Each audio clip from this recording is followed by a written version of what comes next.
excited to be here. It's you know, it's a thing. Dr. Gold podcast starting to find the other people that are doing it in Yes. Pittsburgh and Which bringing is them really in. cool. Yeah, that's what it's all like. I want to learn from other people who are doing this and trying to figure it out as well, right? We're like, Yeah. we're all in this together. Yeah, totally. You're not just somebody who podcasts, you're somebody who podcasts about yoga. Yeah. There's not a lot of people doing it. And it's weird. I mean, I've found a lot of yoga podcasts because that's like what I do is the yoga. But there's not a podcast called The Yoga Chat, which is No. so shocking. What's the font? I literally went on what's that thing called Duffont.com? Canva. No, Oh, Canva. Yeah. Yeah. Right? Yeah. I don't even like That's the have an account. Like I don't even pay for it. Yeah. I texted my friend who's a graphic designer and was like, "Hey, can you make me a really quick logo? Like it can look like shit. Just make it say The Yoga Chat." And she was like, "No." Cuz she was like, "I'm not going to make it look like shit and I don't have the time to make it look good." So I was like, "I'm going on Canva." And she was like, "I just don't want to see it." And I was like, "It looks pretty good, right?" And she was like, "Sure." Is it it's a logo flip for the yoga journal, right? It's the same Oh no, font. I didn't even realize that I did that. Did I do that? I think so. I mean, it definitely That was on accident. It looks like No, that was on purpose. I meant to do that. It looks really official. It looks like the one. And the name is also It's super insane. official. So where that came from, I was saying before we started recording that I've always wanted to host a podcast, but I never knew what I wanted it to be. Like I was like, what am I going to talk about? Who's going to listen? And then I got to a point where I was like, oh, no one needs to listen. And I was like, then what's the point? It would be awesome. Like people should listen. So probably 2 years ago with my husband, I was like, Matt, we should do a podcast together. He's a GC and a carpenter. And I was like, we can like sit down once a month and this can be the thing that we like co-create together. And of course that never happened. So I was driving down Green Tree Road and What was the theme going to be? How was it going to work? I have no, we didn't even know. I was like, let's talk, you talk about construction and I'll talk about yoga. Building bodies. Yeah. See? And like There's ways how to it put it worked, together. how we're both artists in our own ways was like I kind want of to where know I what was that going means. with that. Yeah, you say that your yoga class is art. I want to know why. It is. How does that make sense? I think because I've always been an artist. I grew up dancing and it became so much more than like physical movement. And I was an artist. I went to school for it. And it took me many years to accept that like I still am a dancer and I'm still an artist. I just took my own route, as does everyone else. But there's like the classic dance routes and then there's the not so traditional dance routes. So very recently I've been like able to like confidently say like, I'm an artist. You heard me say, I said to May, I said, I disagree. I'm an artist. And if you devalue my work, that's not fair. Something like that. Yeah. So there's so much there, when you add money into art, it corrupts it. And to me, yoga is a business in the West. Yeah, totally. I mean, I think both things can be true. Like, I think there's a fine line between art, like money corrupting art and money putting a value to it. But it also sucks because it's like when you're creating art, it's for the mere sake of creating art.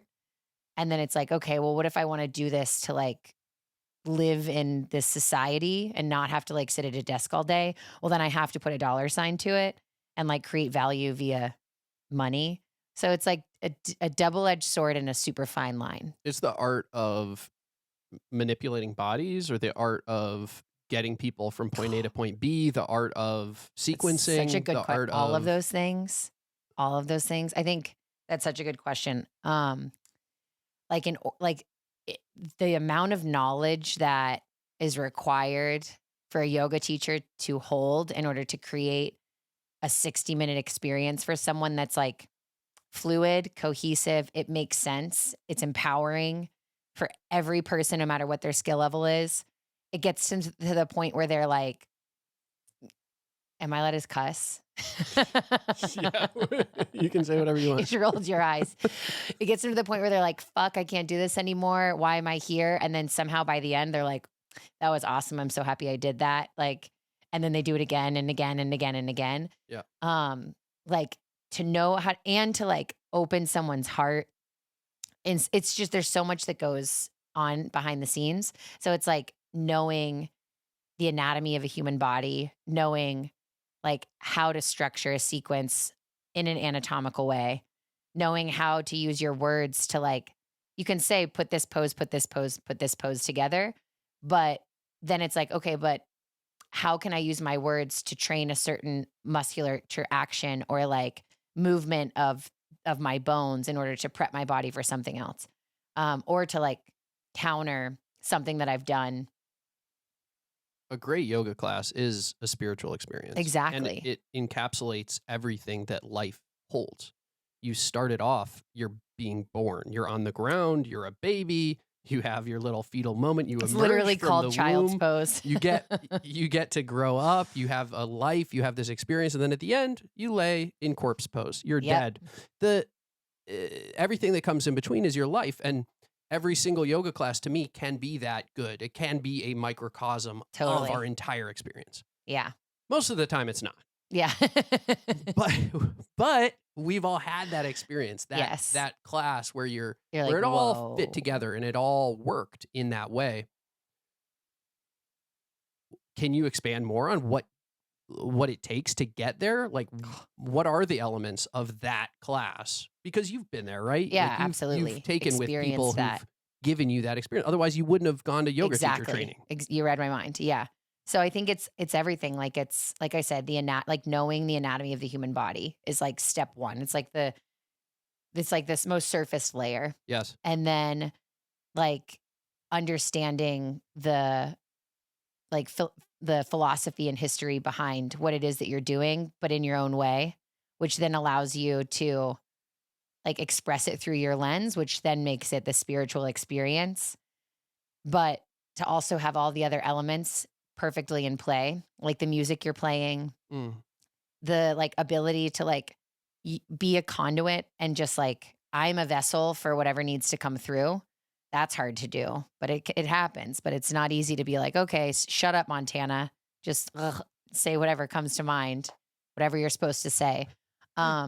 Everybody in the room, for more or less, like needs to be on that same page too for something like that to happen. Like very rarely does a class happen where like one person or a few people are like, wow, that was it. It's like when it happens, every person in the room like looks around, they're like, what the fuck just happened? Right. So like, and that can't be taught. Yeah. And they all clap at the end. Yeah. So you can feel it. It's like when you finish the movie that was that good, Yes. or the landing on the plane. Everybody just Yes. knows to start clapping. That experience We just did this where together. people stand up at the end of a play or a great work of art that's just Yeah. obviously that impressive. Yeah. And see, there it brings back like the full circle of like work of art. Yeah, it's a performance, I think, is the way I would think Absolutely. about it. You're leading a performance. The craziest part about that is coming from a performer background. Like when I was a dancer, I was the performer and the attention was on me. And as a yoga teacher, like I am like orchestrating the performance for the students who have no idea what the performance is about to be, but they're the performers, if that makes sense. But everywhere I go in Pittsburgh, the teachers are demoing every pose and never put their hands on me. You haven't taken Dominique's class, have you? I just went, but it wasn't her class. It was the yin class where I went into that Boston experience. Remember? Oh, yes. It was that like 4-hour experience where my wife's like, Yes. where are you? It was like 11 o'clock when it wrapped. 6 Yeah. o'clock. It was crazy, wild, but life changing. Really, Yeah. getting put into plow pose, feeling the shortness of breath, and then being transported to being strapped to the gurney, unconscious, about to be intubated after having the like massive concussion from driving my bike into Oh an my F-250 God. police truck in Boston, in South Boston, Did right you, outside of the medical center. On my way to work, 8 o'clock, 8:30 in the morning. A lot of people ask me if I was drunk. It's like I was biking to you're like, work. no, I was going to work. Wow. And that came up in that experience. Took me exactly there. And I hadn't thought about it in years. I have it on my calendar where it's like the day of the accident. I don't know why I did this, but it's like you crashed your bike in 2010 every year. What's the date? I think it's, I could pull it out. I think it's August. I was just curious if it was like close to it all, the yin class. That would be Whoa! 'Cause insane. you always ask people about their zodiac. You must have some kind of astrological kind of Whatever. interest. I do have interest. Yes, not very much knowledge, just interest. Do you know your zodiac sign? Yeah, I'm a Capricorn, Scorpio rising. I'm like what's my moon? I have a moon sign as well. I'm a Scorpio rising too. Whoa. Yeah. Yeah. Yeah, it's powerful. It's some kind of sexual thing, my mom would say. You got run over by August 13th. I was correct. August 13th. Yeah, right? Yeah, August 13th. The inexperience was recently. Yeah. It was like 2 weeks ago. Yeah. But yeah, I mean, the thing that I haven't like really ever talked about on the podcast is that I often wonder if it was a suicide attempt. Really? Yeah. Like subconsciously. Well, because I had like I was dealing with a lot of suicidal thoughts at the time, and so you wonder like I had never really made a plan to kill myself in traffic or riding my bike, but like clearly I was operating with some kind of reckless abandon. I mean, I always biked hard. My bike's I have the same bike now. I never replaced the saddle. It still has damage from the crash, which is kind of Wow. crazy. That I fixed up all the rest of it. I just never replaced. Kept that.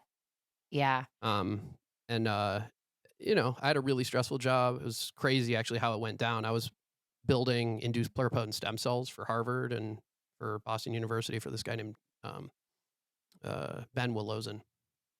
Never really outed him for this either. What happened was I was really the only person who could do my job. Like I was testing these kind of precious cells that it would take a month or 2 months to design. We were taking these we were taking these fibroblasts from the skin of people with ALS and controls.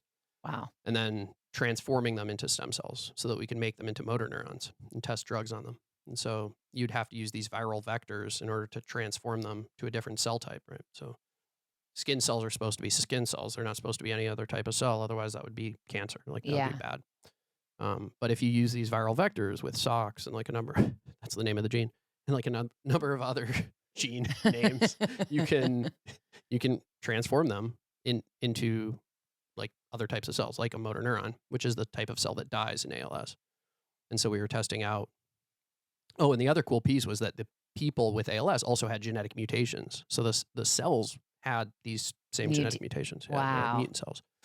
And we were testing out different drugs and trying to figure out how to treat the disease. This was like really interesting work. But basically what happened was after the concussion, I couldn't really do my job. Like I went into work and I made some mistakes, and I told my boss, I was like, I can't do this. Like I need some time off. I need a week. Like this isn't working. Too intense. Yeah. And he was like, yeah, like it's not going to work out. Like, and they just took my funding away.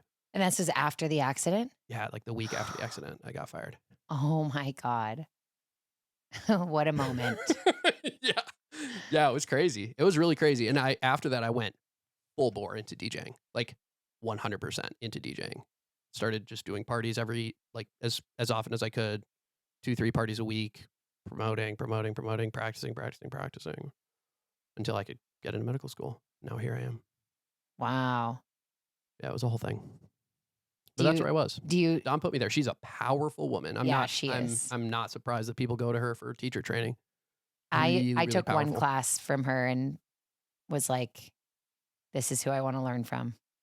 The crazy thing about the yin experience was it was like very negative. So like every single chakra we went through was just her reading off a list of all the things that go wrong when it's blocked. Yeah. It's like you're gambling, you're shopping, you're hypersexual, you're masturbating, you're spending too much. Like it's like you drink called too much. Out. Yeah, I feel called out. I was like, yeah. Holy shit! What are we doing? Wow, that's so interesting. What chakra was it that you were at whenever you went? Do you even remember? Whoa. That's a really good, really good question. Damn. I think that it was above the throat chakra, so I'm thinking third eye. Okay. But especially if you were in plow pose, that would make sense. Probably, right? Yeah. Yeah, yin is powerful magic. Or throat. I don't know. You haven't done a yin training, right? No, I haven't. Yeah. I've only you taken did a 200 and a 300. Correct. Which was Dom, and then you did a mentorship with this guy you interviewed. It was like your second interview. Yeah, David May. So Yeah, first I interesting guy. did, yeah, he's great. I still work with him as like a mindset coach. Nice. He's just incredible. So I did my first 200 with Dom, and then during the pandemic, I did a virtual 200 with a school that I won't say the name of because it wasn't a great experience. But they're random, like it's not in Pittsburgh. It was something I found online. Do your research, kids. Yeah. And I was supposed to get my 300 in Bali, and then that got Whoa. canceled because of the COVID Wow. shit. Wow. Yeah, I found out the day before I was supposed to leave that I wasn't going. Leo Rising, man. I have been waiting so long to say this man's name on my podcast. Hugely influential yogi, somebody that I used to study with at Laughing Lotus very, very frequently in New York. Somebody who I went and took his class. Never told this story on the podcast. I love interviewing yogis. It's just gonna become a yoga podcast. Yes. Like all my best stories are yoga stories. Yes. I took his class. I had no clothes, so I was borrowing a pair of pants from my friend Lauren. She lent me her roommate's pants, which were not big enough for me, and they were also not workout clothes. They were described as pirate pants. They sort of were just like breeches. Okay. Oh my And God. as soon as we do our first forward fold, like literally Patangustasana, boom, I go down, whoop, loud, Rips. immediate, just complete ass out. No underwear, just wide. My man Leo immediately detects what's going on. I'm like red in the face, completely embarrassed, like nightmare scenario. He walks up behind me as if he's going to go adjust me. And within seconds, he's taken off his sweater, tied it around the front of me. He tied it around my waist so nobody could see. Without anybody knowing what was going on. He knew that I was going to be completely embarrassed and like, he didn't want that for me. He's an amazing, amazing person. He goes to Bali. He goes like and does these like, like different kind of Bali experiences. I don't know if he would have been involved with that thing that you were doing, but I know he goes frequently. What's his name again? Leo Rising. Leo What a Rising. name, right? I know. Yeah. I don't know his real name. I mean, that's just who he is. He's just Leo Rising. He's an actor That's an also. incredible story too. Like a DT. We'll get into it. It's crazy, right? Yeah. Yeah, amazing dude.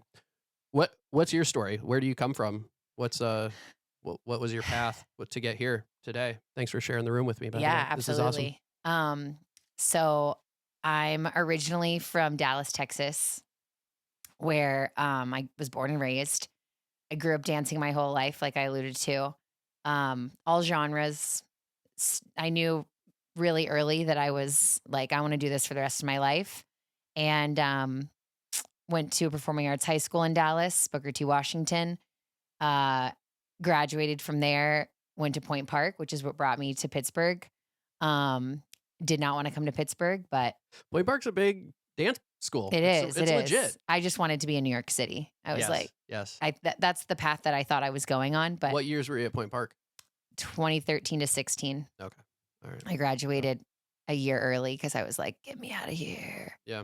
What would the schools have been in New York? Like the performance schools? I know Juilliard, right? Juilliard. I was waitlisted for Juilliard, Yeah.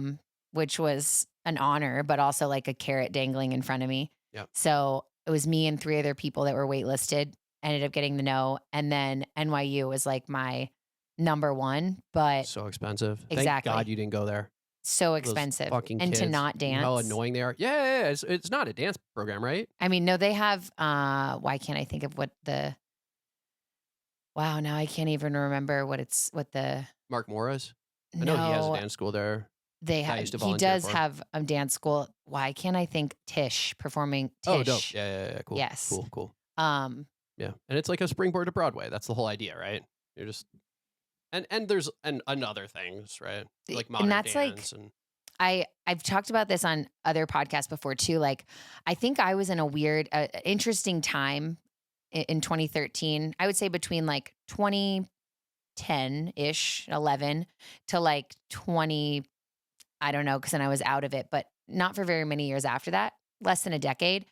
Like going to school for dance was like, you have to do this to become a professional dancer. But every year before that, every year before that.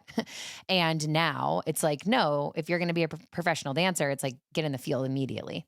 So I got a full ride, and my parents were like, you have to go to school because that's what they're saying dancers have to do. And I don't know.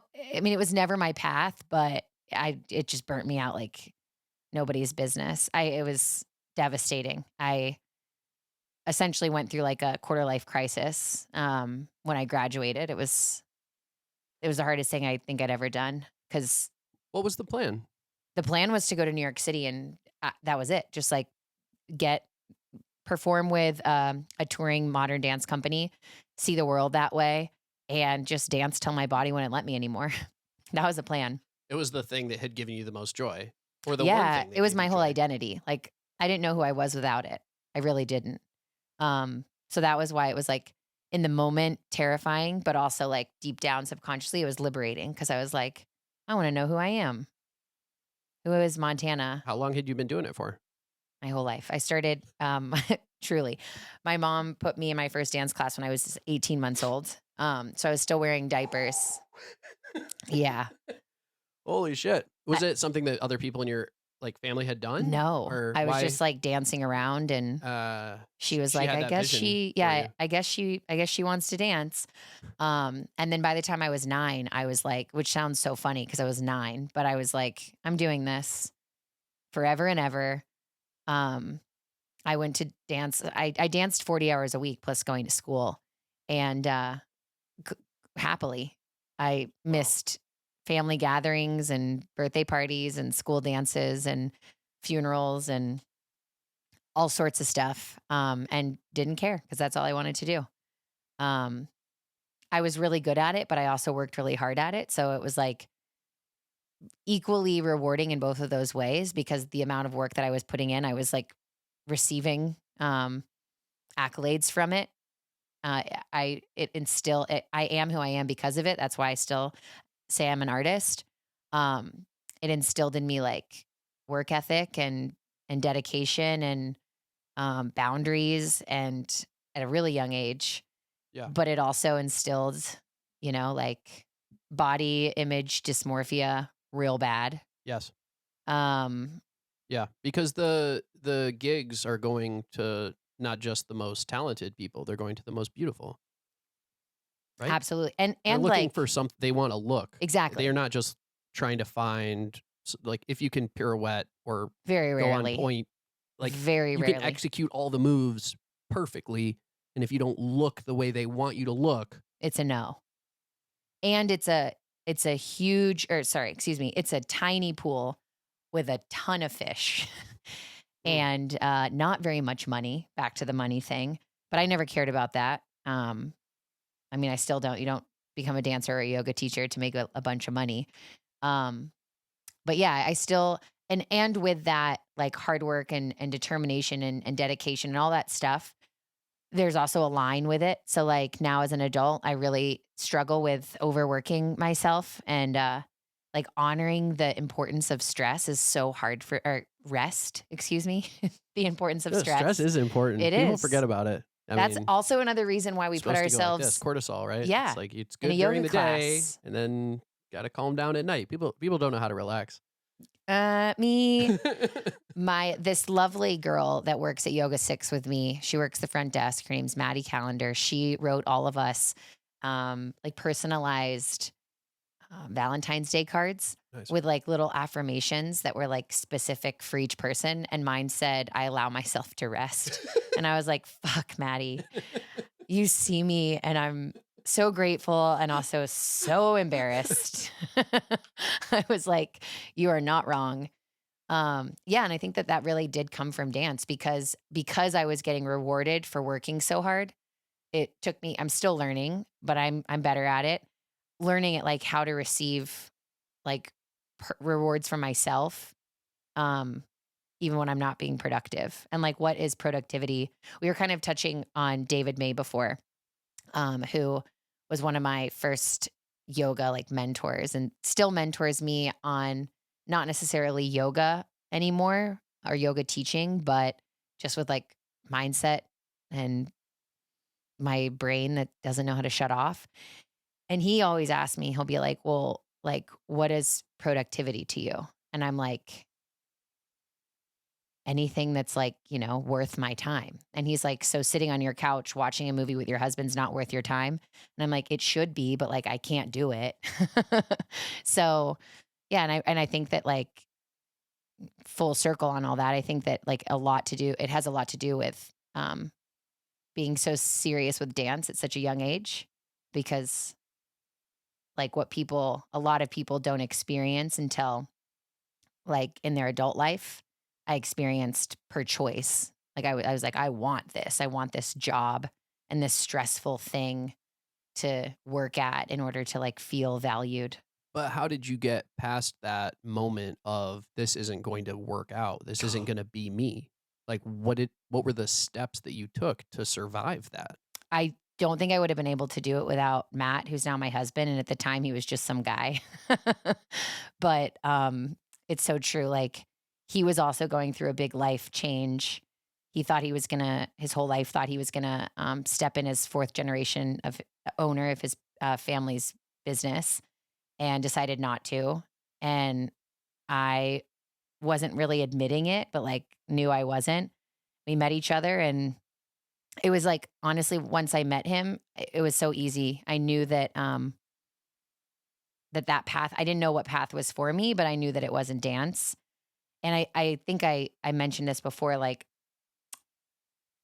I don't know if Point Park was what pushed me out of dance, or if like I was already uninterested and just hadn't admitted it yet. I don't know what came first. But at some point while I was in school, before I had even met him, I just like caught myself for the first time, like making excuses and like not wanting to be there.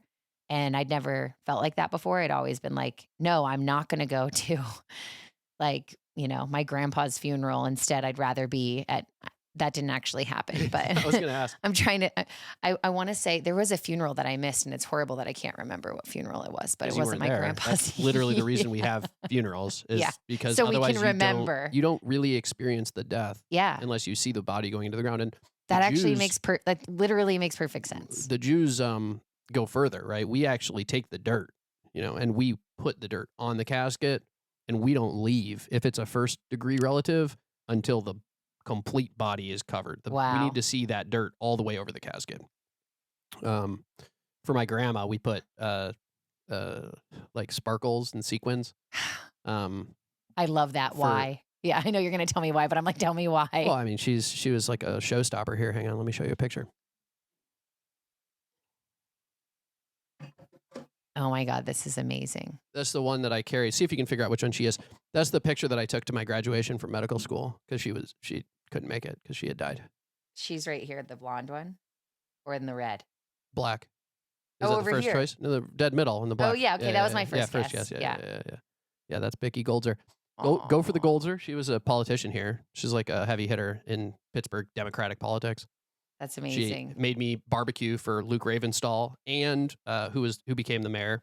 And then she made me make burgers for Doc Harris too. So when Wow. he was running for mayor, yeah, she put everybody to work, man. I want sequins when I'm buried. Pretty cool, right? Yes. Yeah, what rhinestones, I guess, is what it was. Yeah. Like, is that what it is? Yeah. Yeah. Sequins, rhinestones, anything Same sparkly. idea. Yeah. She loved costume jewelry. That was like a big thing. Her thing. Anything shiny, yeah. Yeah, fake it till you make it. So you survived, but it wasn't because of yoga, it was because of a man. Yeah. No, yoga was like, I didn't fall in love with yoga the way that I have yoga now until after that. I'd always done yoga as a complement to my dance training. But I didn't really understand the like benefits of it beyond the physical asana until this is before I met Matt, but still I didn't know that it's like what I wanted to do my whole life. So after my freshman year of school, I went home to Dallas for the summer, and I started taking classes with this woman named Deborah Abrams, whose daughter also danced in my studio. She's younger than me. And she's like, hey, will you give Rowan, her daughter, dance privates and I will teach yoga in my garage? And I was like, sure. And that's really where, in that garage, is where I was like, what is happening? You were getting private yoga.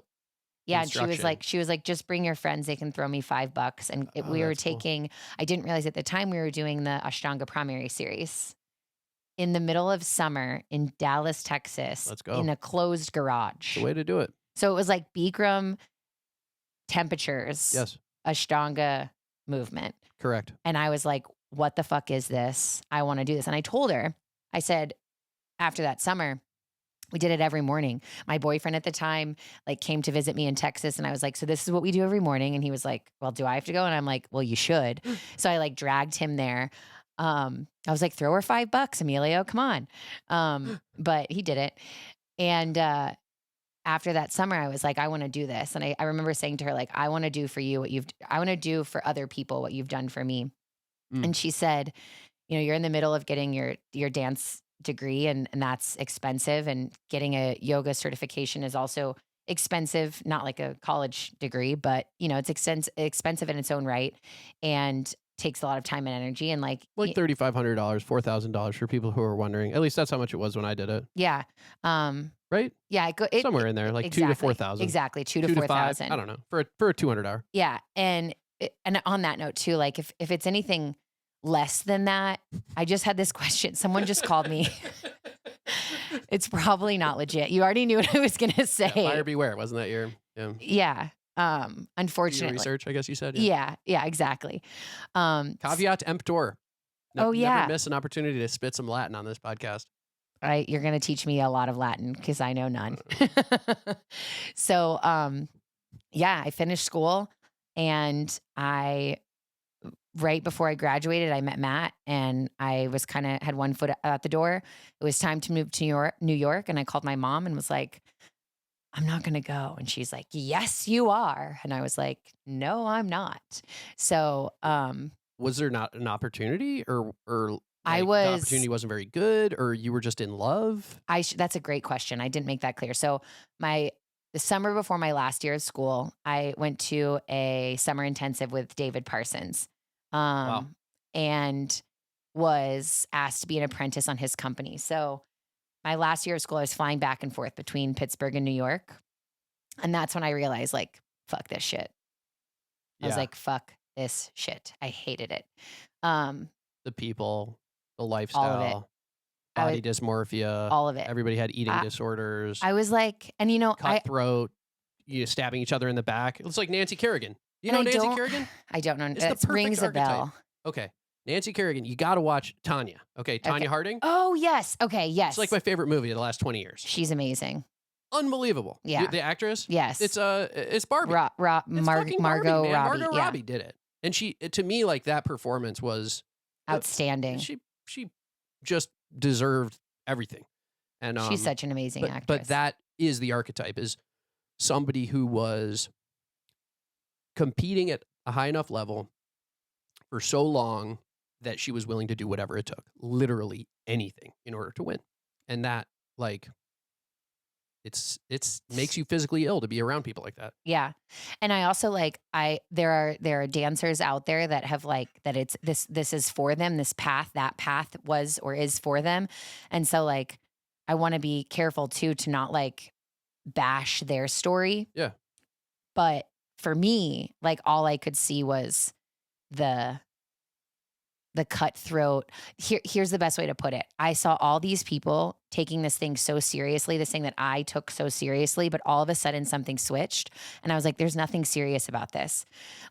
We're on stage twirling around and it's so much fun, but stop acting like we're saving lives, because we're not. Does it in a way feel like when you're in this space now that you've pivoted, this is a breeze. I was putting in 100-hour a week. I wasn't sleeping. Now, people are actually encouraging me to have wellness.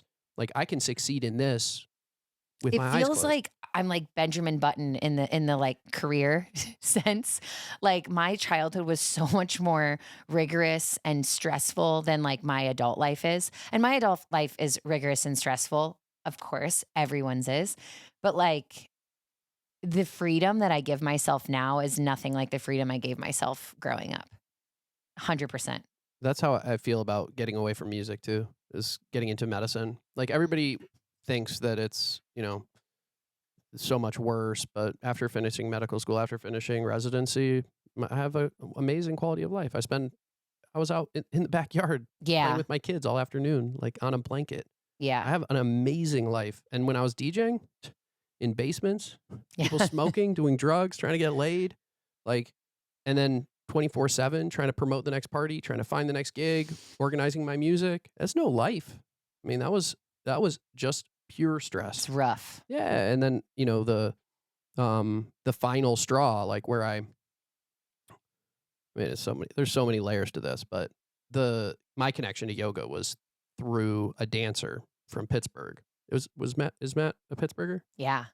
Of course, right? The Because Yinzer. I bought. that's who I kept almost. you I here. almost You just wouldn't said you I wouldn't still bought be here. one. I almost just said I bought a Yinzer. You wouldn't still be here. No, I wouldn't. Because Point Park for No. you was a stretch. It was like I didn't you even said, want to be here. Yeah. No. And now my Yeah. whole life's here and all my friends are here, but because of him. Of course. Yeah. So I always say to him too, like, I give him a hard time. We have a beautiful relationship, but I'm like, if this ever ends, just so you know, I'm back in Texas. I'm taking the dogs. so I was in like a long term like serious relationship with a dancer from Pittsburgh who went to New York to pursue her dance career, who ended up teaching yoga there.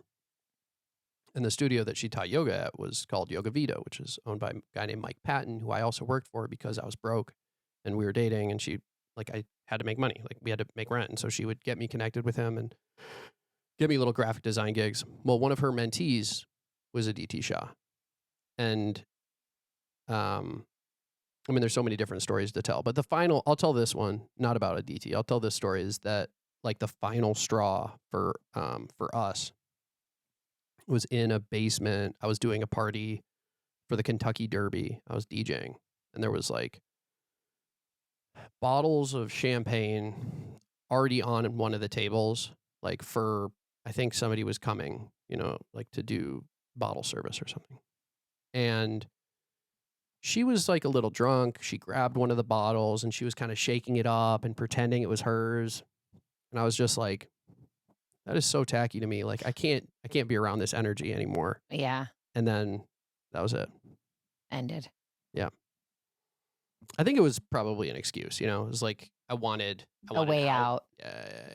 Yeah. But that was my introduction to yoga, and thank God I got it. I mean, I probably practice. It's very sporadic. I mean, it's Yeah. like I'll go in little spurts. Like I'll hit like 3-4 classes in a month, and then I'll go a couple months, and I'll just work out in my basement. Most people do. Went I for feel a like run this it's morning. An ebb and a flow. It's a flow. It's a flow. It's a yoga flow. It's a vinyasa. Yeah. You know. So you said you got your 200-hour too.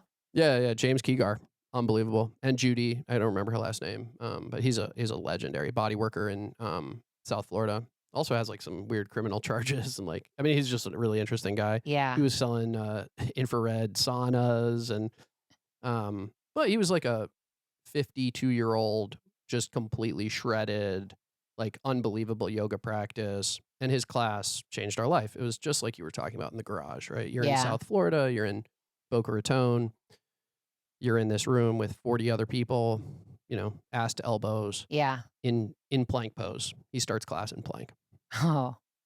until everybody's in it. What a badass. Once you get lined up in plank, then that- you can go into down dog. See, speaking about me not being able to rest, I'm like, let me take a sip to that. That is, as much as I don't need that, I would fucking love that. I would be like, you Okay. guys all take your time. I'll hang out here. I'll wait. Sips It was sips so my good. coffee. It was so good. Yeah. And 95 degrees, because it's 95 degrees outside. And that was my teacher training. There was like 7 or 8 of us. It's really dope. It was like a great experience. Little Ram Dass to end it. That's awesome. Spoken word and put your legs up the wall. It was pretty chill. I had an opportunity to really get certified to teach for them, which was to do a demo class and like to teach a demo class and then to go on to be a teacher there, which I never did. But it was the first summer of medical school. I was That's a pretty lot. busy. Yeah, I was going to say that I didn't go to medical school, but I can assume that's a lot. Pretty busy. Pretty busy. Yeah. Um, I did my 300 with Zach Armstrong and Emily Porteran. They're incredible. They're through Yoga 6. They created the program. And now I really want to do a second 300 with Jason Crandall. So, What's the point of a second 300, not a 500? so Yoga Alliance is an interesting thing. 300 and 500 is essentially the same thing. They Yeah. used to call when you'd like do your 200 and your 300 a 500, but now it's a 200 and a 300, and then you're 500 hour certified. So it's essentially the same thing. Yeah, I don't see. know when So they there's no switched it. point to doing there is no 500 hour training. There's only more 300 hour trainings. Yeah, Is the point. if you see a 500, it's You're the already same 500 thing. hour training. Yes. You're 500 hour certified, Yeah, whatever. But then- nobody then talks about that some. anymore. No. You're just an advanced yoga. I mean, I still have like on my Instagram the 500 ERYT. What is the Yoga Alliance? Can you teach people about this? Can you just look? I'm just going put it like into this. perspective? Well, like, who are these people? Yoga Alliance is bullshit. Like, who are they? I don't know. And why know are we? where they Why are? are we giving them money? I don't know. Do you send them a check like once a year? In order to facilitate trainings that are Yoga Alliance programs. But why do they need to be? Who gives a shit? Exactly. I don't know. Let's just stop. We should all stop. Nobody cares. Where's the camera? Stop. Like, nobody cares. There has never, ever been a single person who comes to class and asks to see whether or not the teacher, A, completed any training, And- or B, whether or not it was certified with RYT. Yeah. Nobody And the cares. thing is, like, I think that an accreditation system could be very valuable if it wasn't bullshit. So like my teachers, because I've always kind of thought this, I'm like, do I really need to pay this thing? And who are they? How much is it? So Let's for get like specific. a regular 200-hour yoga teacher, which if you're a 200-hour yoga teacher paying for Yoga Alliance dues, don't. I keep looking at the camera. I'm like, don't. Unless like there's a real reason. I would love to know why people actually do. I think it's like $60 to $75 a year. Okay, that's just to have accreditation through Yoga say- Alliance. Do they also take a cut when you do your teacher training? Some of it No. goes to them or no? No, I don't Okay, think. I don't think okay. that. I'm pretty sure that I'm Because pretty you're positive. doing it your doesn't happen. 300. Your 300 hour is coming up, Yes, and it's happening. Yoga Alliance certified. but you don't have to give them any money. So it, no, or but I do have Yoga 6 to. takes a cut. I don't think they do. I'm like 99% sure that they don't. But instead of paying the regular like $60 a month, or excuse me, a month, that would be crazy. Yeah. $60 a year, Yeah. I have to pay like $140 to be ERYT. Oh wow, that's the extended. Luckily, Yoga 6, That's like 20 classes, man. pays I'm me not for doing that. it. Yeah. I don't have to pay for it. I'm very lucky that Oh no. Okay. they- okay. they reimburse me. That's the word I was looking for. Yoga 6 does. Because you're a master trainer, Doing not it because under you're their just name. teaching. Not they wouldn't do that for you if you were just. No, they're teaching. doing it for me, not necessarily because I'm a master trainer, but because I'm facilitating the training and Mm. making them money. They're like, okay, we're going to pay for You this. said for they're you. not taking a cut. They're taking a cut for the studio, but Yoga Alliance is not taking a cut. Sorry, I misunderstood your question. Okay, Yoga 6 will get theirs. Yeah. Oh, definitely. The Yes. a lot of people I think have no idea how to make money or how yoga teachers make money. And one of the things you all were talking about with the Anybody Can Do This guys was Yeah. about being underpaid. And to me, the point that didn't come across that I think is really important is that teaching class is a halftime show. It's the Saturday Night Live gig. It's an advertisement. Yeah. You're not there to make money. Yeah. You are doing it so that people see who you are, so that you can get privates, so that you can get them to do your teacher training, so that you can get signed up for teacher training, and so you can get them to come to your retreat. Retreats. Yeah. That's it, right? Privates, you can make money. Yoga retreats, you can make money. And Training. teacher training, you can make money. Yeah. Am I missing something? No, I think that's totally fair. And I get it. There's people out there that probably Don't were never want to do told those this, things. Yeah. but that's just is what it is. Yeah. Or you can open up your own studio, which we were talking about before. And then we I don't started. think you really make any money. Then you definitely don't make any money. Yeah. Then you're totally fucked. Then you should have just stopped at the teaching track. I've never owned my own business, but It depends on how you run it, man. Yeah. No, some people are doing good, but only that is because very they're true. doing teacher trainings. Yes. And yeah. and retreats. Yeah.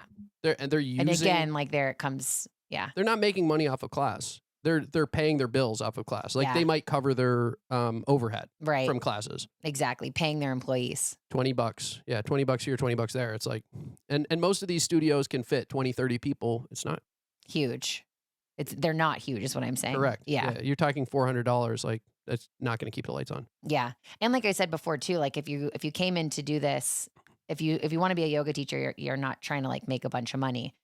But there is that like fine line where it's like there is Maybe. a way to do it. There is. It's just trying to crack the code. And so many people, so many yoga teachers do this on the side. So it's like they're able to, because they don't want to be home with their like rugrats or whatever, yeah. or they're in college and like Yeah. Or it's just like, a passion. Like I have friends that are in their 30s that have like amazing 9-to-5 jobs that like do this on the evenings or on the weekends because they love it. weekend warriors. Yeah, that's not me. I don't want to do that. I have had 9-to-5 jobs and I did not work well in those settings. I'm very non-traditional in that way. Very much so. I had the coolest job. It should have been the coolest job. I worked at American Eagle Corporate for a second Oh, dope. Okay. as That's their, Pittsburgh. yeah. It It's was station, not Station Square. Southside. Southside Works. Southside Works. Yeah, Yes. Yeah. And the title is cooler than the actual job, but I was their tailgate. I styled their tailgate line, which meant Oh, that cool. I put their college t-shirts on a hanger, kind of like in front of something like this, and then pressed a button and it took the picture for the website. But sorry, the atmosphere was dope. I was like on the floor with like all the models and the photographers. They had like their dogs there all the time. And I was like, this sucks. I have to be here Monday through Friday, 9 to 5, and I hate this. And it was like still like I wasn't in a cubicle. Yeah. And I Yeah. still hated it. Well, but you're an artist. I think that's the important piece Yeah. is that there's artists and there's people who can survive in the corporate world and never the Totally. twain shall meet. yeah. Basically, I have a lot of friends who live like that, right? Because they're DJs. Like my best friend Ant, he's a DJ. He should be a DJ. He's great, hmm but he can't break free from retail. He's Yeah. just like stuck in that retail grind. Now he's got a baby, and it's just more of that. I've got to keep this job so that I can pay my rent. Consistency. But until you break free, you're never gonna be able to succeed on that level, right? Totally. It's that jumping out of the nest moment, which I think Femi talked about best when she was on my podcast. Was like, it's just I knew this was what I wanted, and it took me until I admitted to myself that I was willing to risk it all. I was willing to fail. I was willing to give up everything. I was willing to sleep in my car. I was willing to die yeah. if I didn't get this. I was going to die, right? I was like this, Yeah. So I think what's interesting about that too is that like I definitely had that moment, and I've had that moment more than once. And my husband owns his own business now, so we're both just kind of like. And I think the biggest learning lesson that I'm reminded when you say that is that like it's not just one moment where you're like, fuck it, I'm gonna risk it all. It's like every single day you have to keep making that choice. And I love making that choice. It's not easy. It's not always easy, but it's like I would die otherwise. So yeah, there's a lot of different size deaths, and many of them are more painful than the real one. I think all of them probably, right? yeah, So sacrifice is really good though, and I think that's probably part of what it is, right? Being somebody who works in hot rooms to help other people yeah, achieve their fitness goals. Yeah. There's a lot of sacrifice there, and you have to be willing to like somebody that's willing to be on stage. What else do you think it takes to succeed, like to be successful as a yoga teacher? So I think a big one that you might have been alluding to, which I maybe was reading between the lines, is like the you have to drop your ego, and you have to remember that you're there for the students and not that you're there for the students, they're not there for you. And what I'm thinking back to is whenever you were like, well, how come everyone's on their mat doing the postures and not like walking around? So that I think too, if you haven't noticed, I'm a fine line girl, so many shades of gray. Um, there's such a fine line between like a teacher on their mat the whole time, performing versus like someone on their mat strategically doing it half as much as they actually can to be like a visual aid. Yeah. The whole like not receiving hands-on adjustments. I'll speak for myself too. Like I used to be so in that practice. And then when COVID hit, I wasn't allowed to be in it anymore. And it was really hard Because of what? because of COVID. What did you mean? We found out it wasn't on surfaces. Exactly. In like the third And week. I'll say too, People were still scrubbing their groceries. and you went to medical school. I went to medical school and they taught us that respiratory viruses are not contracted through surfaces.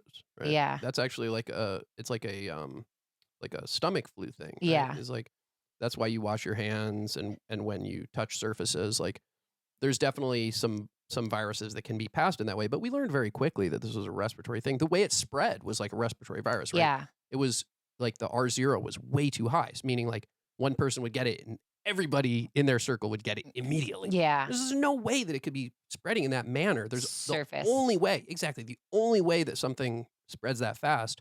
And it was crazy, right? You would see it where it would hit one household and then everybody in the household would get it, or like everybody in the dorm, like in the nursing homes. It was like wildfire. Instantaneous. Yeah. And so we knew very, very very early on that this was a respiratory virus that was spread through not even through droplets, but through aerosol. Yeah. Right? It was like the droplets thing didn't make sense. And I don't want to get into it too much, but once you know it's not droplets, then masks probably, not the best, especially if it's not N95s. KN95s, probably a good thing, but you're not going to get everybody to wear KN95s. Strap them onto their face, and they're going to be walking around with those fucking lines on their face all day. I had to do that, right? I was in the hospital, and I actually had to wear those things, and that's fine, but I was in the hospital, right? I was taking care of COVID people for years, and we can talk about it, but they would make us staff the patients on a cell phone.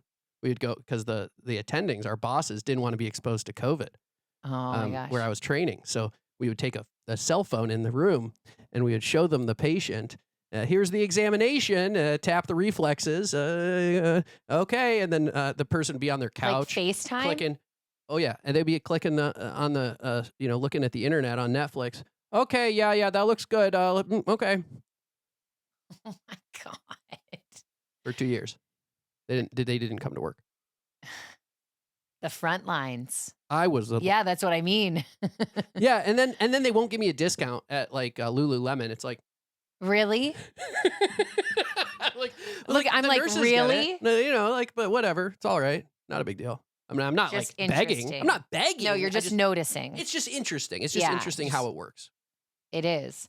And so all that to say, I have no idea why people were scared of hands-on adjustments, but they were. But was it that they were scared, or that was it a policy? So was it being dictated like you may not touch the students, or was it just like people stopped doing it? That's, I think, a little bit of both. At Yoga Flow, it was never, maybe in the beginning, I can't even remember. Maybe in the beginning there was a moment where Dominique said like, don't do that. But Dominique very quickly was like, fuck all this. Even whenever we weren't allowed to be open, she was like, we're staying open. And people came at their own risk and we taught at our own risk. Yeah. So like, people nobody was forced to be there.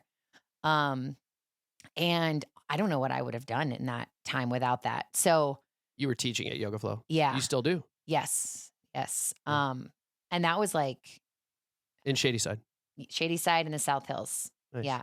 Back then I was also teaching in Aspinwall. Yeah.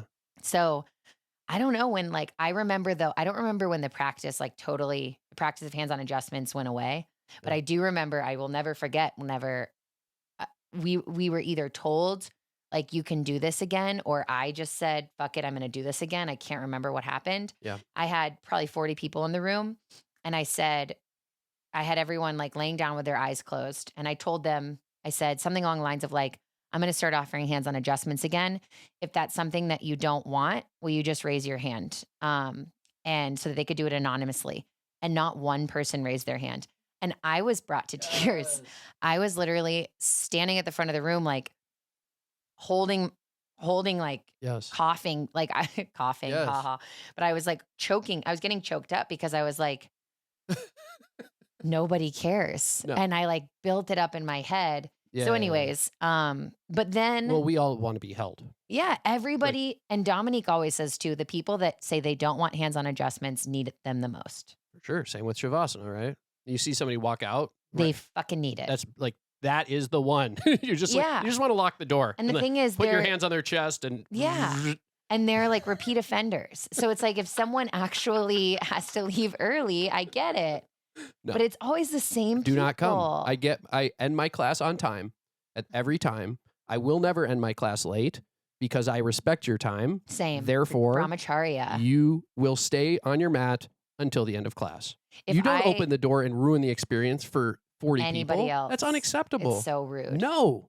It's so No. rude. It's so rude. If I ever own my own studio, which I talked about before we started recording that I will not, I have no interest in that, I will lock the door. For sure. You're locked, yeah. not just out. Right, You're right. locked Yeah. in. It's for the rascals trying to leave. It has nothing to do with the street, people No, outside trying to exactly. take the handhandbags or whatever. No. This is strictly for the yeah. Take the Shavasana handbags and sprinters. stay for Shavasana. This is for the Shavasana sprinters. That's Unacceptable. That's an amazing new coined term. I love that. Unacceptable. I just did it. Yeah. Just did it. It just happened this morning. They really And then the thing is, then it's like at 6 o'clock. That's the thing. When you teach yoga at 6 o'clock, it's so beautiful. It really is. Like I saw that. I saw. I guess how did this work? You had interviewed Ralph on your podcast, and so I wanted to take your class because I wanted to interview you. Then I looked at what time you taught. You're like, damn it. And you Okay. came to power at that. Yeah, I mean, first of all, no one should be teaching anything other than like nap time yoga Yeah. at 100 and At 6 whatever. a.m.. What did how hot It was did like you have it in there? 105 degrees. And I'll say too about Yeah. hands-on adjustments in that class, it's impossible. It's a Like slippery we're moving slope. so fast that like I can maybe do like a down Yeah. dog and a shavasana. And it's full. That's the other thing about your So hard classes. to Like walk they're completely around, full. but There's I no love to room. walk around. I like squeeze through. People are in Warrior 3 and I'm like, don't fall. You guys also talked about the wooden blocks. I did all my homework. Oh yeah, the wooden blocks. The real problem with the wooden blocks is that they're slippery. That's That why they're is totally unacceptable. true. Is once you get wet, the wooden blocks are gone. They slide out from under See, you. I've only ever used them like Not because they don't absorb your in butt or outside. whatever. Yeah, exactly. Although We were that's another talking thing. about It is that. quite painful on the sits bones. Yes. Can you believe they're actually called that? Okay, thank you. For the record, SITS. sits bones. Yes. My sister-in-law true. gives me so much shit for this. I can't wait to say, Says sit "Hey, bones? listen to this podcast and fast forward to No, they're this called the sits moment." bones. And you went to medical Yes, school. I went to medical school. Sits bones. Sits bones. That's the correct I feel term. so It's cool. also called the ischial protuberance, if you want I do remember to. ischial. ISCHIAL. I always thought that was just like something that dancers said that they made up.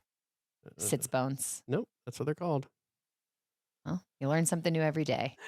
Pretty sure you already had that one. Yeah. Didn't learn anything new She learned. today. Nothing. Mallory did.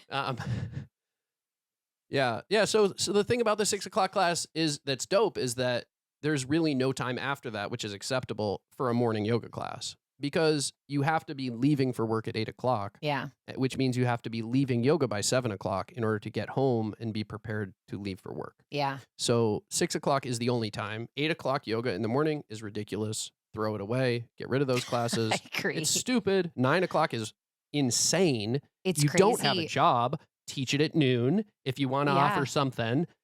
Otherwise, teach one after school, 6 Yeah. o'clock, whatever. That's fine. But then you're not doing power. Then you need to do a yin class. Yeah. Nobody should be bumping their cortisol at 6, 7, 8 o'clock. So 6 a.m. yoga is a very powerful idea. Yeah. I don't know who came up with it. You probably know them, but it's. No, I don't. I don't know who came up with that idea. Do you know the history of Yoga 6? I do, but Yoga Flow also has 6 a.m. classes. So it's not just They us. did it I first? can't. Yeah, I don't even know if they did it first, but they definitely did it before Yoga 6 did it. Wow. Yeah. But they coined, I mean, they're in there. They are Yeah. Yoga 6 because you have a 6 a.m. class every day. Oh, that's so funny. Right? I didn't even think of that. That's the thing. Yeah. That's your shtick. Wow. That's your gimmick. I didn't even know. I didn't even realize. Really? Wait, are you 6 fucking with a.m. No, me? I'm dead serious. Fuck you. It's called Yoga 6. You thought there were 6 So- poses a class? No, the reason why There's the $6 $6? is there, What the yeah, fuck? $6. That would be fun. Maybe on like an intro offer. So the 6 comes from there's 6 different class formats. So there's No. and there's 6 a.m. yoga Monday through Friday. Let's go. Yeah. Wait, so I literally made that up. Yeah, but I like Wow. it. It would be even cooler if there was 6 a.m. yoga 6 days a week. Like if it just wasn't on Sundays. The day of rest. Yeah. I talk about that. I'm trying to build up a stand-up routine. Just talking about like what a hippie Jesus was. He was like literally just hated work. I mean, he literally told us not to work. He just like Sunday, we're just gonna chill. You're gonna rest. It's amazing. Wear sandals. I was long literally, hair. I was just thinking, you took the words out of He's my a mouth. beatnik. He's a hippie. Big time hippie. Did you ever see Steeler Jesus? That's one of Yeah. Outside of Heinz Field. yeah, that's one of Yoga Ralph's friends. Of course it is. Yeah, he came through the tailgate too. Why am I not even surprised? And they interviewed him. Yeah. Wow. Yeah.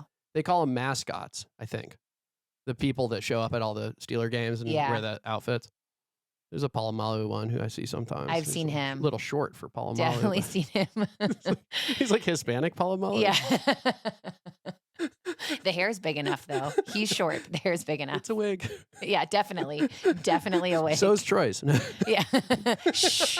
You're gonna put your podcast on the map though. Yeah, somebody's gonna show up.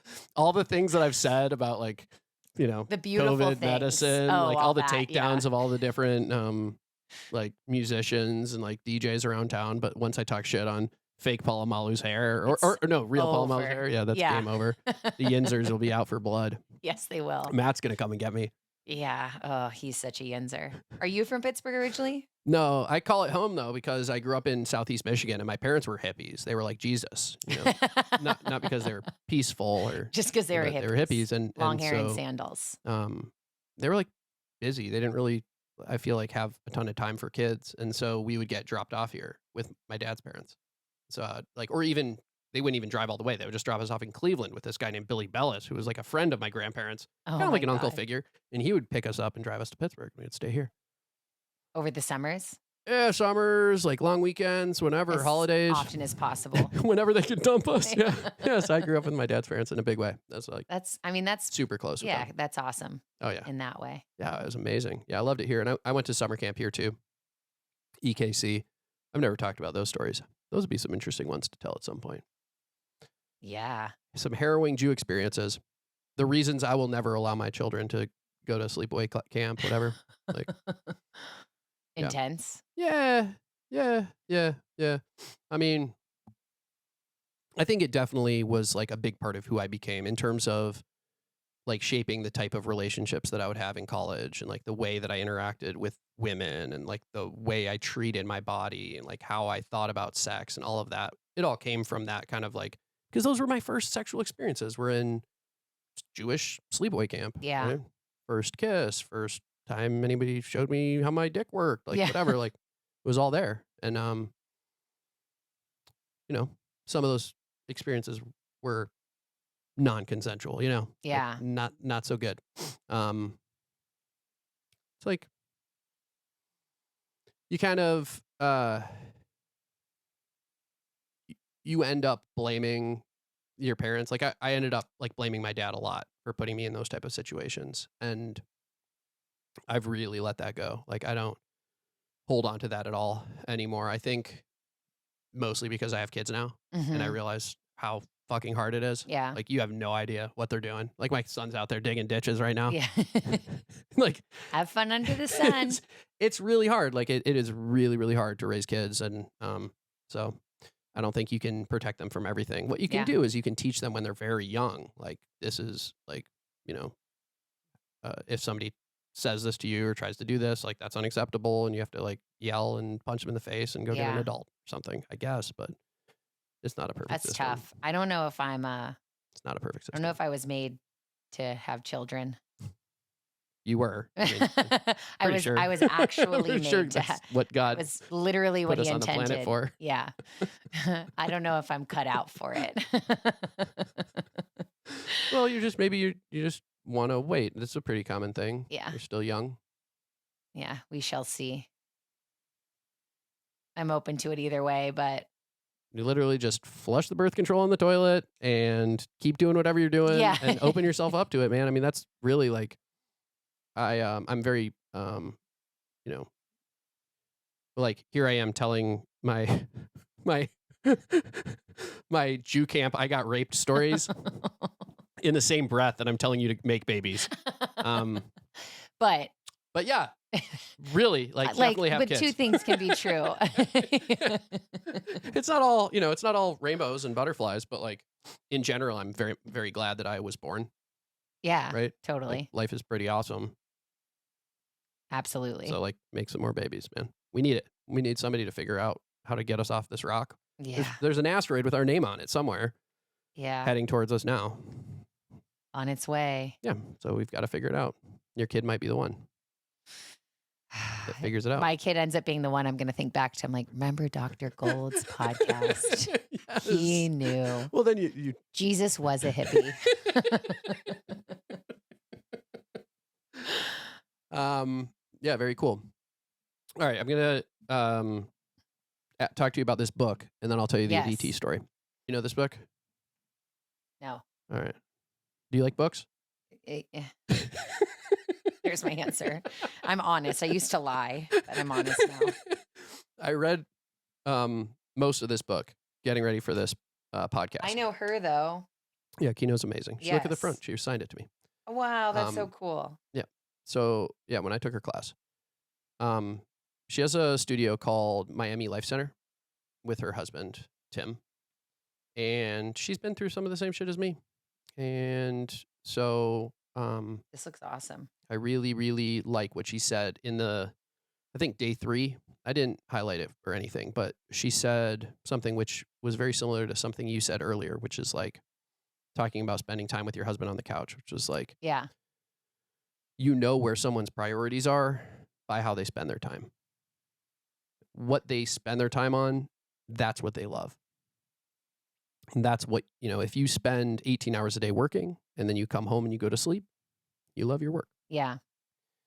If you spend time preparing for a yoga class because, you're excited and you make a playlist, you love your work.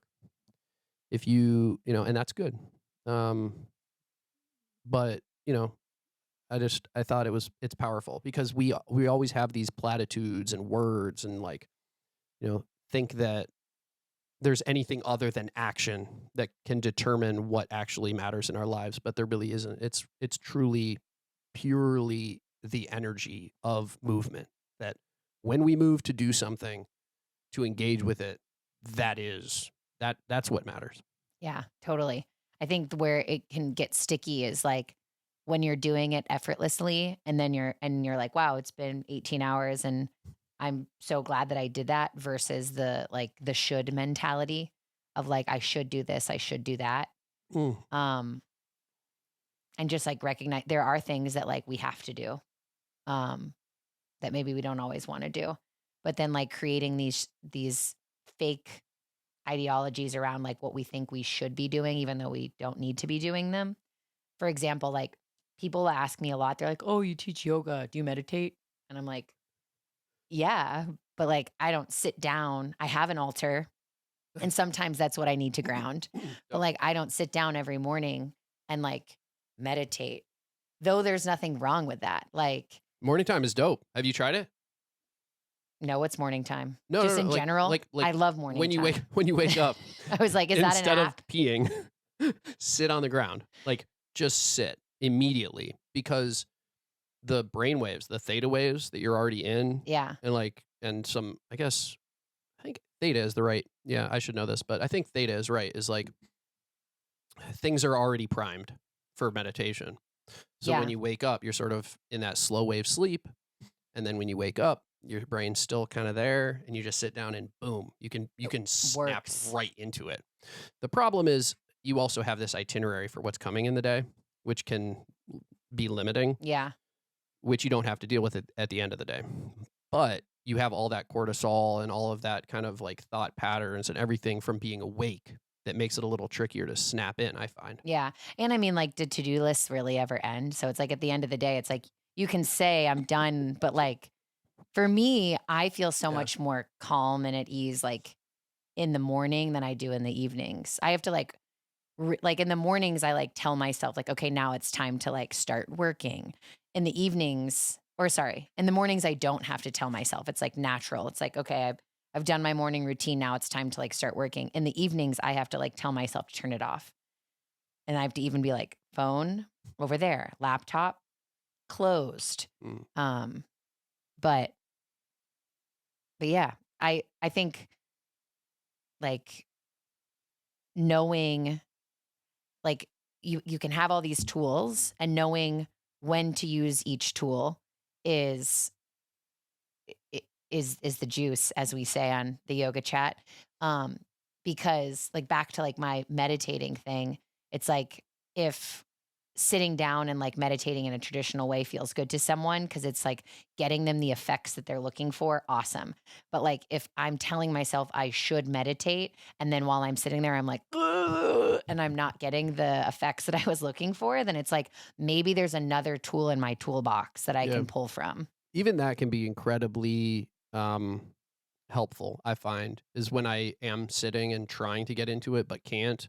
It just tells me that things are too busy right now, right? It's like it's a teaching tool because Like how you, sorry, I interrupted. no, Keep no, no, going. no. I might not have even been aware. I was just gonna say it's kind of like what you were talking about with the yin experience with Dom. Like that wasn't comfortable. You're like, get me the fuck out of here. Why are you Oh, talking I about? got up and tried to leave multiple times. She told me not to have my Apple Watch, but I was on call at Mercy, so I actually had to have it on. And at one point, like it started vibrating because Grace was calling because it was like 10 p.m. Yeah. And the thing had gone from 6 p.m. until 11. It ended at like 11. It was like 10 o'clock. She keeps on calling. And I told her where I was, but like it's fucking weird for a yoga You class to keep go for calling. 4 Yeah, hours. yeah. So I'm out in the hallway, and you know that the studio in Shady Side, that back door, Yeah. it's not an exit. It's like you're in hell. Like it's just like there's this like mayhem around you, like Yeah. at the top of some kind of weird stair. Yes. And I was out back there, like trying to get myself centered because I had tried to leave multiple times. Like first I tried to get up and like find a bathroom, but there was no bathroom, or like everything was locked. Like the door was just locked, and I was Yeah, like, and you're like, she I'm did this stuck. intentionally, Oh, right? 100%. She knew. 100%. She knew I was going to try to escape because I needed it and I needed to be there and I needed to experience it. Like Yeah. there was something about that, like that there was a lesson there for me that I needed, Totally. whatever it was. There were a couple of them. That was just like the biggest one. I haven't been to that in since probably 2018, 2019. I should go. Right? I've been avoiding it because the door is going to be locked. You know. Yeah, you know. but it's so amazing. And I think that like there's pros to all of it depending on what it is that like you need in the moment. So like sometimes sitting through that and like for lack of a better word, like forcing yourself to reach the other side is beneficial and transformative. And other times like going back to that's like how I'm wired to like I said, like put me in a plank and I'll wait for everybody. So sometimes like I need to not feel like I'm forcing myself or pushing myself into this transformation and instead to just feel like I think it's also like a timing thing. Like if I have the space to really sit and work through that frustration, great. But if it's like I got shit to do, I need to ground really quickly like what tool is going to make me feel better fastest. And if that's not a metaphor for modern day, I don't know what is. What do you think about the class, the way it is now? Like we were talking about, performative, where there's no Sanskrit. It's essentially a fitness class. I mean, this isn't like Brahmacharya's yoga. It's not Patabi Joyce's yoga. It's not BKSA Yangar's yoga. Like, it's something else. Is Yeah. it even yoga? Like, why do we even use that word? I don't know. That's a good question. That's a loaded question. I don't know why we use that word, but maybe because we have 10 of the same poses that yoga uses. Maybe like it's a warrior too, you know? Um, but I've talked about this a lot with another one of my friends and mentors, Catherine Gignac. Like, um, she always says, like, it's not yoga. Like, I don't know what we're doing, but it's not yoga. And honestly, like, what I like to teach nowadays in a yoga studio is just dynamic somatics. It's just like What's somatics? somatics is movement. So, more specifically, like utilizing movement and breath to work through trauma in the body. And that feels more in alignment than like the word yoga, but also like just like like what's somatic. So it's like, put yoga on the sign and we can get the people to show up. You know what I mean? Yeah, but you were also talking about how people are willing to pay for That is true. Pilates. That They're is willing to pay true. for the, what do you call it, core power. Yeah. But once you put the word yoga on there, it cheapens it. And now people have this expectation that they're going to be able to go in for 15, 20 bucks Yeah. That or is get a great $60 a point. month pass or whatever Yeah. it is. Yeah. I see. This is why you're like, when you ask, do you want to own a yoga studio? I'm like, no. But hosting retreats and down the road, like, I would love what I have thought about is creating my own teacher training. And what I'm learning more and more is that like I don't have any interest in, shouldn't say any. I have less interest in creating like a 200-hour yoga teacher training and more interested in like creating a teacher training around like my own methodology. Which I don't think I'm going to do on my own. Like I have Dope. friends in my circle that I'm learning from. Is May the right person? May, Yeah. You can borrow this if you want, by that the would way. be It's great. just, yeah, here. Put it here. May and I have talked about this as well, about being interested in like creating our own trainings down the road for Yeah. sure. And the fact that we get to facilitate someone else's training to get started has been a godsend. Like That is cool. it's The two of you taught the 300 hour. the 200-hour. Yeah. At Yoga 6. Yeah.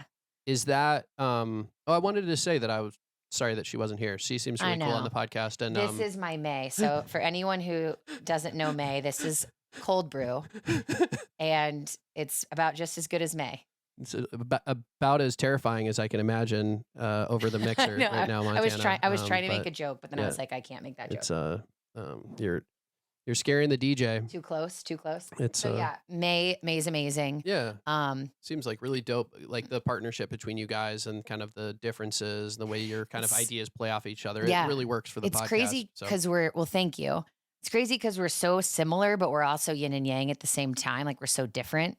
And I haven't had a friend like that before. I've either had a friend that's like, we're so drastically different, or like, we're exactly the same. But May and I really balance each other out, even though we're very similar. Do you all do it together, or are you doing it from your own houses? We do it via And you Zoom. schedule it, yeah. Yeah. We've done it together once and we just don't have the setup for it yet. So we were like, this is like the mics didn't work. We ended up just sitting like on the computer via Zoom anyways. So down the road, maybe, I mean, not maybe, we've talked about it. We're like, we're manifesting a studio and Dope. wherever that is, like at someone's Dope. house, whatever. But right now it's easier just via Zoom. I want my own spot really bad. But this works great. I mean, this is It's awesome. free. I love being able to do it whenever I want, not Yeah. having to schedule it. I know there's one person I interviewed who's doing it pretty well is Sykes.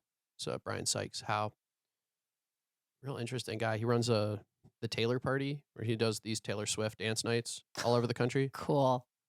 I haven't heard about this. And yeah, he hires local DJs to do it, but it's really a killer moneymaker because he gets all the money.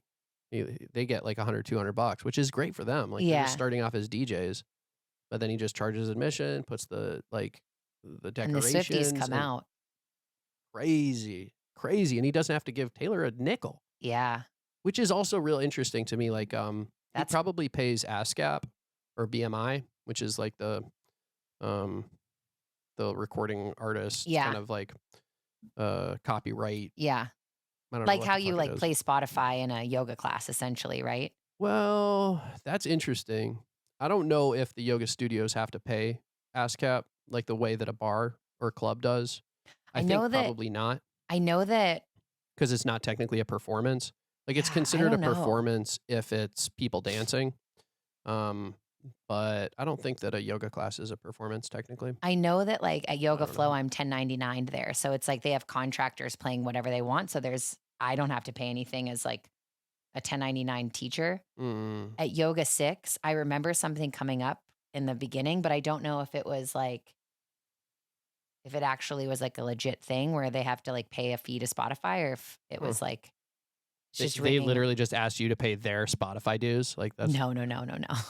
I would be like, $15 a month. gotta go. Oh, so basically I'm just going to do this for free.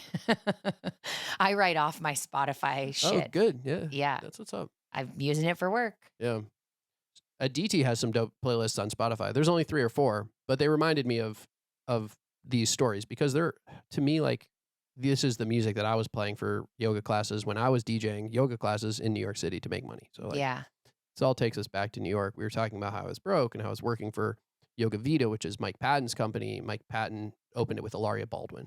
You remember Alec Baldwin's wife? Yes. Okay. Yes. Okay. She's the yoga teacher with the fake accent, which is hilarious. Like one of the funniest things about life is the fact that this woman is pretending to be Spanish, even though she's from New Jersey. Oh my God. She wanted to like be more exotic. So she took on this like So you're Spanish. just like, fuck it. I mean, that's some confidence. That's I'm some fucking telling you. energy. So yeah, so she was, I guess, an okay yoga teacher. I never took her class, but I was working for the studio, and my girlfriend at the time had done her teacher training there. The other 2 people that were significant, worth talking about, that did their teacher training with Lindsay Hilscher were Chloe Kernaghan and Chrissy, Chrissy. Because they have a yoga studio in New York City now called SkyTing. And SkyTing has a couple different locations now, one in Chinatown, and they're killing it. Cool. Absolutely murdering it. Like so cool, women-owned business, retreats, like multiple, 6 to 10 retreats a year. That's amazing. Majorca, guest teaching in LA, working with Nike, just killing it. Like for the yoga business, these girls are just unbelievable. That's awesome. Sorry for forgetting your last name, Chrissy. The other person who's worth mentioning that was also in their teacher training is a girl named Francesca Valarezo. I think it's her last name. She does a company called her tag is Spiritual Rebel Yogi, maybe, and her company is called Shamanic, SHAMANEK. She also sells cheese, which is vegan. Very cool. Called, I don't remember the cheese's name. Cheese is named. We don't remember. I'm not big on like nut cheese, whatever. Some people like it, some people don't. I'm a dairy cheese girl all the way. I'm very bullish on dairy. I want to own cows. Like I think cows are our future. People who think cows are like a problem for the environment have never like hung out with cows. No, I love cows. Cows are amazing. Anyway, so those are the 3 people we're talking about. Lindsay took a DT on as a mentee. A DT is one of the biggest yoga teachers in the world right now. She's teaching for Peloton, whatever. You guys brought her up on that. Anybody can Yes. guess. DT Shaw is her name. And she also took her training at Yoga Vita with Ilaria and the rest, but a year or 2 after Lindsay had done it. But she was a model. She was very beautiful. And so even though she was very young and early in her yoga, like teaching time, whatever, Mike started giving her more and more classes, like even more than Lindsay. Eventually, like they started dating, they were together, and it was my birthday. It was like coming up. This is so embarrassing. It's like, I really like telling stories about kind of like things that I've done that are stupid because I hope that people will learn from it and also realize that my whole life is just a series of things that I've fucked up and hopefully have learned from, right? It's just like growing experience. big time. So Mike Patton had a beautiful, beautiful house on the Lower East Side, maybe Soho, just gorgeous. And a DT was staying there with him at the time. Lindsay had hooked it up so that she was going to cook me like an Indian dinner for my birthday, which is my favorite kind of food to this day. But Aditi is from India. She's like from Mumbai. Yeah. She like really knew what she was doing. She made these roti. She spent all morning like with the ghee, cooking them in ghee, and then just had like this massive spread. There was this big table, 12, 14 people around it. Everybody was having an amazing time. But it was my girlfriend's boss. And so there was a lot of this kind of contentious feeling of like, you have her during the day. You know what I mean? Weird. Like, Yeah, we share her. exactly. And I was trying to show off, and he brought out some before dinner. I was trying to show off by like really engaging with it, probably too much. By the time the food was served, I couldn't eat. I hate that feeling. I was like too out of Yeah. my body, out of my mind, whatever. It was like incredibly embarrassing. I like really, really felt bad. But what I wanted to say about Aditi was basically like, I always got good vibes from her. I felt like she Yeah. was like very strong, like teacher, learned very quickly, never had a negative word to say about anybody. Super, like very obviously very beautiful and very talented. And I guess she's like acting now too. And so shout out Aditi, shout Yeah, out, way to that's go, amazing. killing it, nice work. I hope that I want to see everybody succeed in this yoga Totally. thing, man. And there's space for us all. There's so much space for every single person. I think that kind of goes back to what I was talking about before when you were like, what makes a yoga teacher a really good yoga teacher is everything that you just said to describe DT. Like, just like she understands that there's room for everyone. So Yeah, I hate to admit this, but I just watched this past season of The Bachelor. My friend was on the last season of The Bachelorette, so I watched it. And very loose friend, not even a close friend, a guy I went to college with. And then I like fell in love with the guy who they asked to be the Bachelor this year. Anyways, the reason I bring this up is because on Monday was the final episode, and all my friends are like, "What is wrong with you?" And I'm like, "Monday nights are for me and my charcuterie for one." Okay, no one talked to me. Dope. Yeah, it was great. It was fantastic. But luckily, I'm like, please don't pick a Bachelorette that I'm gonna have to watch. Luckily, they didn't. The girl that's gonna be the Bachelorette's great, but like, I don't need to watch it anymore. Anyways, at the end, the two girls that made it to the end, like one of them got her proposal and the other one didn't. Yeah. And they like were still so like celebratory for both. Aw. Yeah. And she said Yeah. like their names are Kelsey and Daisy. Kelsey won, Daisy didn't. Yeah. And she said Daisy is beautiful and amazing. And I am also beautiful and amazing.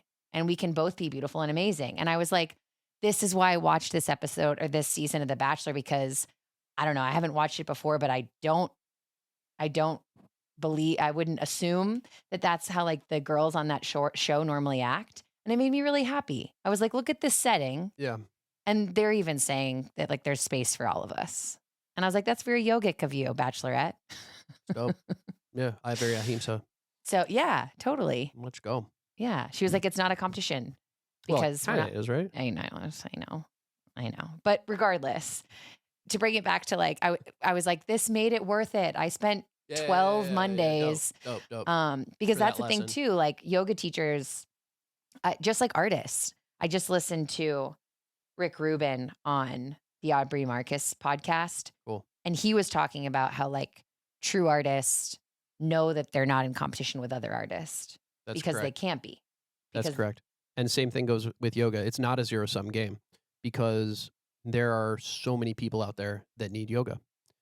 The amount of people that are engaging with this world right now of fitness compared to the amount of people who potentially could be, it's 1 to 100 or less. yeah, So there's almost like there's an infinite it's possibility. Like, abundant. there's Abundant. Exactly. The sky's the limit in terms of how many people we could be recruiting for our events, for our retreats, for And our that's whatever, why- teacher trainings. Yeah. And that's why that was the whole mission when I finally realized like, oh, this is what the podcast, the yoga chat is going to be. It all flooded into my brain at one point, all at the same time. I was like, it's called the yoga chat. I immediately looked up the yoga chat, didn't exist. Looked up on Instagram, Incredible. nothing. And I was like, what? I immediately knew I was like, I'm going to ask May to do this with me. And I was like, and the mission is to bring guests on every single time who have stepped foot on a yoga mat, consider themselves a yoga master. Doesn't matter, all ends of the spectrum, in an effort to get more people doing yoga. And Love whatever that. that is, like, is it, classic, like you said, yoga where, like Ashtanga yoga, for example, where every pose is in Sanskrit, every single one. Um, is And it, you don't always make it to the end. yeah, no, And every pose is adjusted. and I And it love it. starts with 5 sun A's and 5 sun B's. And by the end of that, you're just done. Like, that's it. I'm done. Yeah. But Good. it's like, no, that was just the warm up.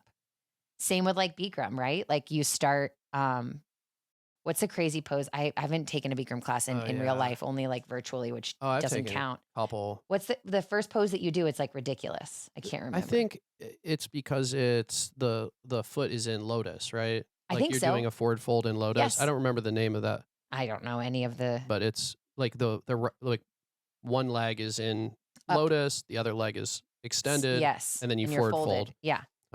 Which is like very, very strong hip opener. Not To at start all to start a- off. yeah, Yeah. not at all a beginner pose. Then there's, Um, yin experiences where, like, similar to yours, where it can be like an out of body, like spiritual experience. And then there's yin experiences where you just like the teacher puts you in a pose and you stay there for 10 minutes and they don't say a word. And then they put you into another pose. And so what I'm getting at is that, like, there are so many types of movement that are rooted in the like philosophy of yoga, that there is a type of yoga for every person. I truly believe it. And like you said, like if we can get more people, I don't even want to say like on the mat doing yoga, but if we can get more people moving and like attune with their bodies, yes. then their brains slow down and then they have the capacity to be kinder and more empathetic and understanding. It's so true. This is the path forward to healing the world. The path forward is to get people out of their heads and into their bodies. And if that happens on a yoga mat, Goosebumps. that's dope. But you're so right. If it's jogging, if it's going out into nature and putting their toes in the grass, if it's meditating or listening to a song that brings them back to some place, whatever it is, if we can get people out of their cell phones, out of their heads, out of this conflict, it's manufactured. It's Yeah. total bullshit. It's Maya. It's a lie. It's a lie that they're pitting us against ourselves, really, Yeah. against each other, because they're eating it all, man. Like the whole that's what it's all. It's like George Carlin was, said it best. He's like, they're our masters. They're They our know what they're owners. doing. Yeah. Absolutely. Like there's no question that the name of the game is divide and conquer. And so this is the divide part. Right. I mean, there's no denying it. And another thing I'll say too about movement is, and like you said, it can be anything. And so when someone says to me, like, I don't have time, totally get that. But my first question is like, What? fine, You get that? fine. No. You don't have to. Well, but No. I'm not gonna. Andrew Carnegie, man. If someone had 24 says hours too. that is true. If someone says that they don't have time, like the first Yeah. thing, like by saying like, yes, you do, we're not going to get that person anywhere. So Mhm. I always Mhm. say like, do you grocery shop? And if someone's like, I Instacart, then I'm like, you're fucked. But if they're like, yes, I go to the grocery store, then I'm like, okay, the next time you go to the grocery store, leave your phone in the car. Mm. And while you're grocery shopping, like actually just grocery shop. Oh. Yeah. Yeah. Like- be there. Yeah, like recognize what you're picking out. Look at the food that you're choosing. Yep. Like, Yeah. just no, grocery shop. no fucking Bluetooth headphones. And just imagine how hard it is. And if it is hard, think about why that is. Yeah. Think about why it's so hard to hold a door for somebody. Yeah. I'm like out there in the world with these people with these headphones on, trying to interact with them intentionally. Oh, I say good morning and good afternoon to everyone with headphones on. I say it louder to the ones with headphones on Yeah. because they need it more. Yeah. It's They're so true. Desperate for it. That's why they're isolating off, man. That's why they're getting themselves out of the world. It's like it's too painful for them to be here. Mm-hmm. But of So, course, like, that's pick your bananas. the pain is where the growth is. Yeah. The cocoon. I was just thinking about that. That's the next book here. Ready? Hang on. Look, I just got this tattoo. Sick. I love how light it is. It's Me blue. too. No, Or it's black. it is, but it's But it's they just also went. brand new. Oh, dope. Yeah, yeah. But they went light. I like Yeah, that. very. It's cool. Thin lines. The very end of this one. This is one of my favorite books, Animal Speak. It's about finding your animal totem. Yes, that's what you're. Yes. And so this is the cocoon section for you that I just found. Yeah. You see? He quotes Alice in Wonderland. That whole quote is just unbelievable. Can I read it? Please. Hopefully I read it correctly. I don't fuck it up. Mine is either a dolphin or a cheetah. Whoa. Dolphin is very powerful. Both are very powerful. Yeah. And so different. Yeah, very much. Obviously, like, and it's totally fine to have like one on land and one in the water also, I think. Yeah. Because they're two different worlds. Yeah, right? absolutely. The dolphin is, their brains are bigger than ours, and they have more cortex too. It's not just that it's larger and flat. The thing is just as involuted as ours is.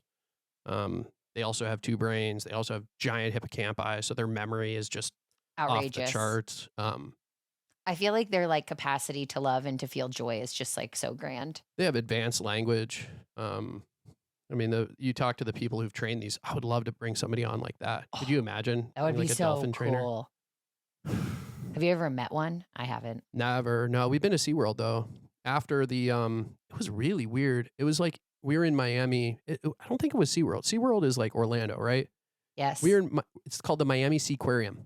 Oh, okay. This is really interesting, actually. It's really fallen on hard times. But I took my kids there, and they did a dolphin show, which was mind blowing, like really unbelievable. They can make these little bubbles in the water with their blowhole, like blowing a smoke ring. Yeah. Go Google this. I'll put it on. I'll put it on if you're watching the video.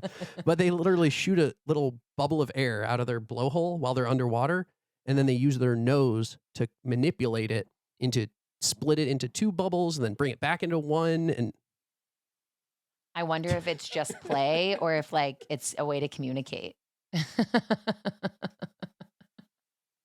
Mic drop. holy shit. Yeah, that was the part that blew my mind in Avatar, was when they were doing the underwater communication clicks. And then the cheetah, obviously, it's the fastest land mammal. That's unbelievable. just fastest land animal. Yeah. The only thing, there's birds are faster. That's it, right? I think so. Yeah. And just like beautiful. I mean, both dolphins and cheetahs are beautiful, but like cheetahs are like royalty in my eyes. They're like, Mm-hmm. where a dolphin's like, yay. And a cheetah's like, fuck you. And I feel like both of those. But also, like, if you're in my corner, I gotcha. Dolphin and a cheetah. So let's see if I can read this and not fuck it up this time. Chrysalis. Chrysalis. I know I was going to be like, chrysalis, wink. Being so many sizes and in a day is very confusing. It isn't, said the caterpillar. Well, perhaps you haven't found it so yet, said Alice. But when you have to turn into a chrysalis, you will someday, Then after that, into a butterfly. I should think you'll feel it a little queer, won't you? Not a bit, said the caterpillar. Well, perhaps your feelings may be different, said Alice. All I know is it would feel very queer to me. You, said the caterpillar. Who are you? Who are you? Who are you? Who? And Alice was like, who? I don't know. Tell me Yeah, this who is are awesome. you? Yeah, so the insects section was the one that I went to today, just because my son Rigel asked me about the insects. And so the insect archetypes are powerful, very rare for people to choose an insect as a That animal makes totem. sense. The Bushmen of Kalahari do use the praying mantis, but in general, it's quite rare. The archetype is powerful though, for a number of reasons. One is they tend to have exoskeletons, right? So, like an ant wears its skeleton on the outside, which is obviously like you're protected from the world, but it can also be like there's no sense of touch, right? That sense Vulnerability. of touch is interesting, but they also have antennae in order to feel touch. So they do have powerful sense of touch because of limited vision, typically. Then there's the issue with community. And so there's like this whole, the commune, the hive is like more important than the individual. Oh, also they spread. Like they're very good at traveling because they have wings. That was the other thing they mentioned in there. Ants. And they can survive. Like they're very, very good at surviving. Like resilient. Yeah. One thing is that they know when to reproduce if there's abundant resources, and if the resources are not abundant, They then, don't. yeah, they can Wow. cocoon or turn into seed or egg or whatever. That's the And then insect. there's us. Yeah, we're like, a very interesting animal. I think I was thinking about this today, is like how, very, very similar, like how nothing has changed really from the 13th, 14th, 15th century. Somebody was talking about it on a podcast today about how there's really nothing left of people from the from the 1980s. Like you might have a couple photos or something like that. Yeah. But now our entire lives are online. And this, I was thinking about Shakespeare. We don't have any copies of his handwriting. Like we just have a single signature from a wedding certificate, which people don't even agree is his signature. Yeah. It's crazy. It's, I oftentimes like the value of a photo is just like so, I don't even know the word anymore. Cheapened? Yeah, just like there's not value to it anymore. It's like when you get something printed, even when you get something printed, it's like I like to get photos printed and I'll put them in a photo album. And then every 6 months or so, I'll like switch out the ones on my fridge because I like want to keep that like tradition alive, because my phone has probably 7,000 photos on it. And like, when do I look at them? I look at them on an airplane because I'm deleting the ones that I don't want. They're trying to do the whole memories thing and using artificial intelligence to show us the photos they think will have some kind of significance. Like the Mandela effect. Yeah, that's a big part of it. It's a There was a misremembering. cornucopia. Misremembering. Absolutely. Yeah. Yeah. Huge misremembering. That's a huge thing for my life. My dad tells us that we ate meat when we grew up. It's a complete lie. Like there was no meat in the house. I remember when I started eating meat. I've told this story a million times, but like he'll tell me that there were fucking hot dogs in the fridge, and it's like, You're like, there we had wasn't. peas and rice. Like that's it. Like what are you talking about? But people can believe all kinds of crazy shit. Yep. It's not hard. No. Not hard. The way that COVID will be remembered Yeah. will be very interesting, right? It'll be very different from what actually happened. And anytime there's a catastrophe, even like this bridge thing in Baltimore, people will remember it in different ways from what actually happened. It's the memory All a hole, game of 1984. Yeah, 1984 memory holing, George Orwell. That's why got to have the conversation in person. So, all right, a couple more questions. Yeah. Let's cook. More about the podcast, maybe about like how you choose who to talk to and who's coming up, and maybe if you have goals or like people you want to talk to. Yeah, totally. So it's kind of like at this point a mix between like luck of the draw and like how can I make sure that the guests are varied. So it's not just like a bunch of people from Pittsburgh or a bunch of people from the studios that I teach at or a bunch of white girls. Which to like pull, that's another thing about yoga, right? Like it's not very diversified in the way that we do it in a yoga studio in America. Yeah. At least the way I've been exposed to it. So like really trying to like just keep it diversified. And the whole point is to like hear people's stories. So like I don't want to keep hearing the same story over and over, but I also don't want to like there's no limits on who, like I wouldn't say no to anyone except unless like they didn't know how to like tell their own story. Have people ask you to come on? Yeah. Yeah. And we're coming up with like a screening process where we're going to like require them to submit like a 30-second voice memo of like explaining like why they want to be in the podcast. That's so smart. Yeah. I don't really have people who've asked me like there's been like one or two online, but if I don't know them, it's not going to happen. I mean, it's just the line of people who I know in Pittsburgh who I want. Paradise Gray lives up the street. He is building the hip hop museum right now. Yeah, that's incredible. Fed the God is downtown Pittsburgh. Like, there's Enough Real people Deal is my here. neighbor. I got him on my podcast. He's one of the greatest rap battlers of all time. Yeah. There's a long list. The line is long, guys. I'm sorry.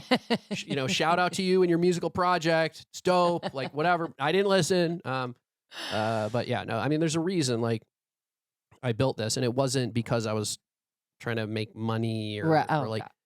I mean, that would be maybe- cool, but Yeah, like it's to offset the cost of the mics and shit. yeah, would be cool, right? exactly. I guess. Yeah.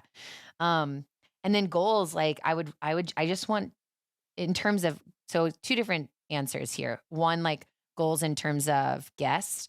I really want to make sure that I keep it, and I'm saying me, but I speak for May and I. We want to make sure that we keep it diverse in the sense also that it's like, the everyday yogi that nobody knows, but also like, let's get some of these like more well-known famous yoga people on the podcast in an effort to, one, obviously hear their story, because it's going to be just as cool, if not cooler, than Joe Schmo, because it's their whole life and they've made it their whole lives. Yes. And two, because it's going to help us branch out to a grander audience. And that's the whole point. Not to get people to like know about the podcast, but to get people on the mat, to get people that are like, I can't do that, or that's not for me, or I've tried it and I don't like it, to be like, I'm going to go find the right teacher at the right studio or the right movement modality, or maybe I'm going to go to the grocery store and actually just grocery shop. So like, that's why the goal, the second answer, is like to get the yoga chat out there, to inspire people to like just fucking move. It's crazy. I just went to a bachelorette party last weekend, and by day 3, I just like hit a wall. I was like, I'm done. I don't want to be here. I want to go home. I felt so bad. Like, the bride is one of my bestest friends. I love her. There was nothing against anyone there. I was in the sunshine in Miami with my closest friends, and I was just like, I can't not like. And my husband was actually there. It was a joint bachelorette party, and he's like, do yoga. You need to do yoga. Whoa. And I was like, because I was just like, I don't want to hear that. I'm hungover. I just want to go home. And he just kept saying it. He was like, just go over there in that corner and do yoga. So finally I like went into my room alone and just like moved, and immediately felt better. So like, it kind of goes back to whenever you said like, talking about, I can't remember who you said it, but like when you have to just like say fuck it and, dive head first and hope for the best. And like, that decision happens day in and day out. DJ Femi. DJ Femi. Yeah, shout out. Shout Femi. out. Amazing. Female DJs, man. Some of the best, one of the best DJs in Pittsburgh is a woman. Yeah. Amazing. DJ Femi. I'm going to look you Sad up, Bear DJ Gang. Femi. Oh, yeah, she's incredible.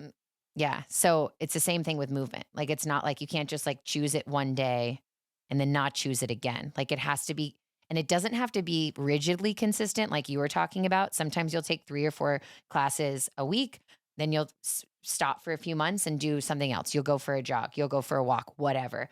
So it's like, when you get out of a practice, to like not let the inconsistency stop you from starting up again. Yeah. So yeah, I just went on a tangent, but I fully, wholeheartedly believe that. One other example I'll give, my mom, I love her. She's like my best friend. She's amazing. Yeah. She's a health and wellness coach. She owns her own business. Oh, wow. She saves people's lives by like helping them reframe their idea around their lifestyle. But she doesn't move. And I'm like, Mom, like, okay, she'll, go on short walks or whatever, but it's just like the classic, like, practice what you preach. And, this is I don't mean this in a negative way toward my mom at all, because we all have our shit, right? I'm a yoga teacher. I have to practice what I preach all the time. But she'll be like, she doesn't have any vices. She eats so cleanly. She's like so perfect in that sense. And then she's like, why do my bones hurt? And I'm like, stretch. I'm like, just get down right there, like my husband said, and like do yoga. You don't have to like get up and go to a studio. You can literally just roll around. Yeah, I mean, I think that there's also a huge part to play for the inflammatory world we live in.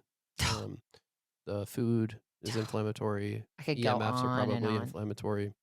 The products that we use on our clothes to clean them, products we use in our house to clean it, the emissions from all the um, factories and everything else. It's just it's a It's toxic soup. everywhere. It's a toxic soup. Bobby Kennedy talks about it. Very bullish on RFK. I think more people need to look into him. That's what Aubrey Marcus says too. But he's Maybe my sign. he cares about cleaning up the environment. That's what he did. That's what he did for the last 30 years. He was an environmental lawyer. He worked to clean up the Hudson Bay. I don't see eye to eye on him on everything, obviously, medicine and things like that. But,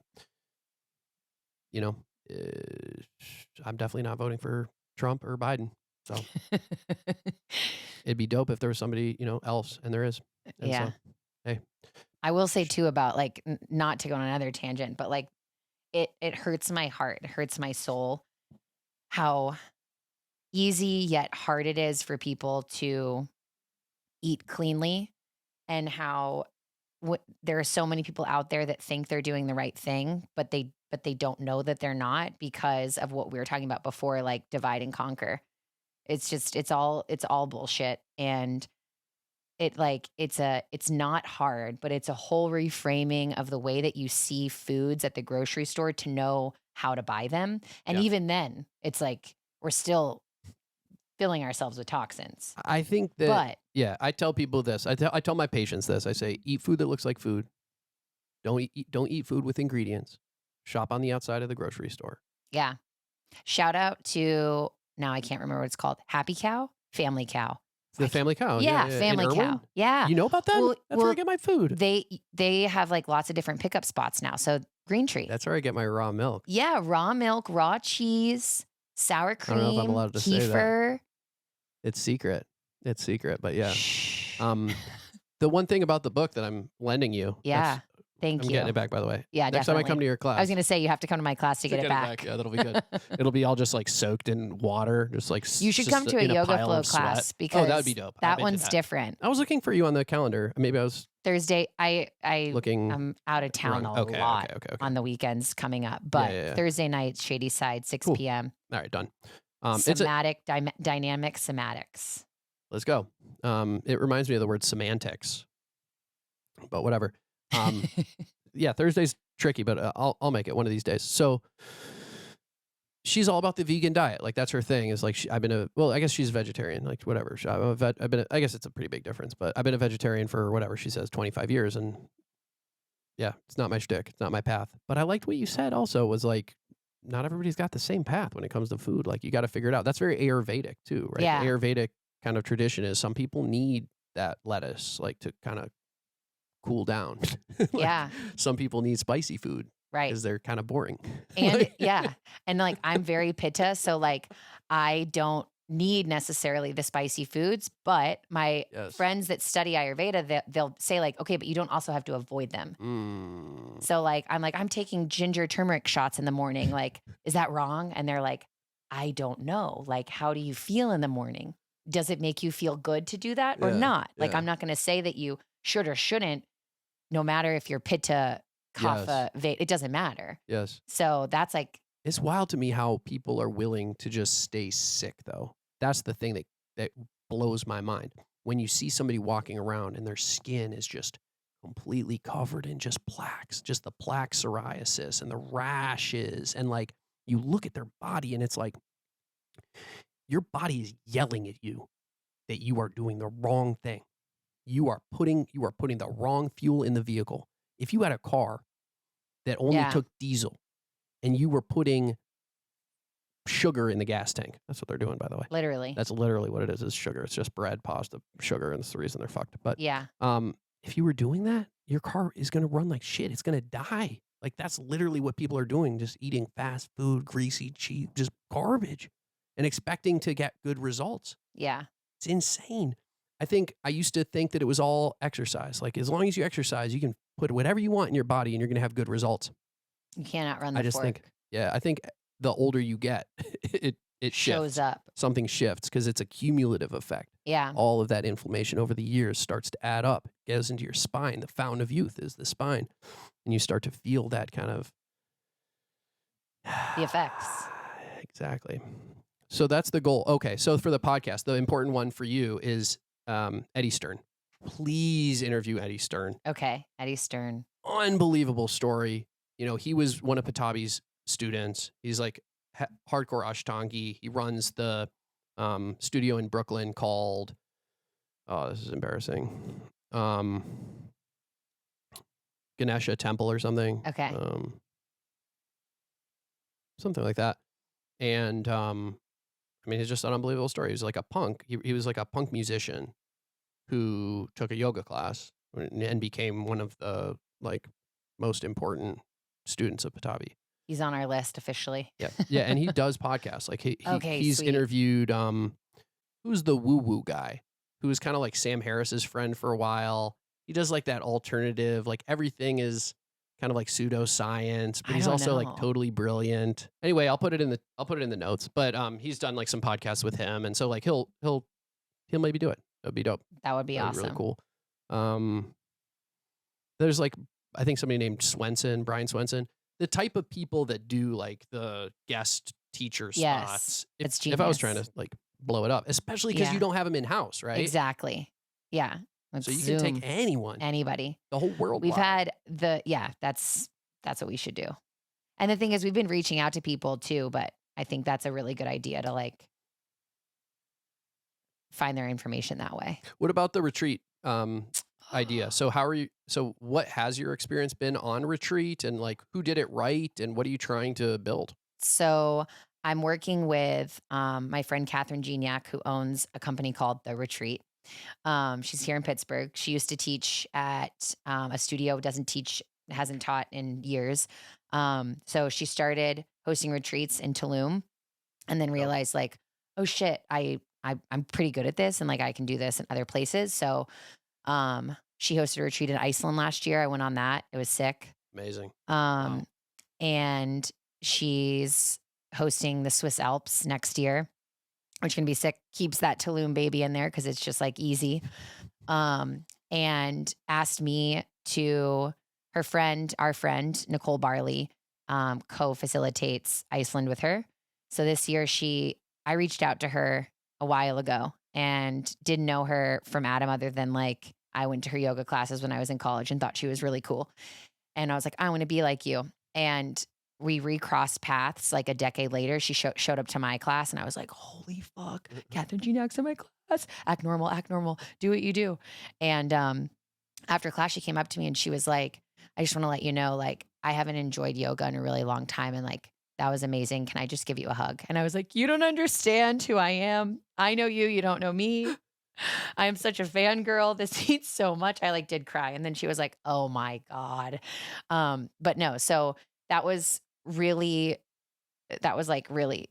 integral moment because after that, I reached out to her on Instagram and the message was so long. I love this part of the story that Instagram was like, the message is too long. So I just sent it in 2 messages, very bad at being concise. And it basically was just like, hey, I'm at the end of my 300-hour teacher training. We're creating passion projects. I knew when I became a yoga teacher that this is what I wanted to do because I realized I was dancing only to travel the world and then realized like, I don't want to dance. Oh, I can do yoga and travel the world. So I don't know where to start. Can you help me? And she's like, yeah, let's meet for coffee. So we met for coffee and she was just nothing but like, there's a wide open book. She was so helpful. She was so just like, I'll teach you everything. Like, I'll show you everything. I don't have anything to hide. I don't feel like we'd ever compete with each other, whatever. She was like, so first things first, like start going on retreats. So that's what inspired me to go to Iceland and Tulum with her. And now at this point,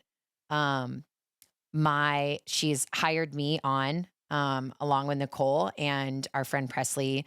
And we're hosting 2 retreats in Ohio at the Dwell House, the Dwell Box House which kind of looks like Falling Water up there. Not nearly as beautiful, but it's a winner. It's Cantilevers.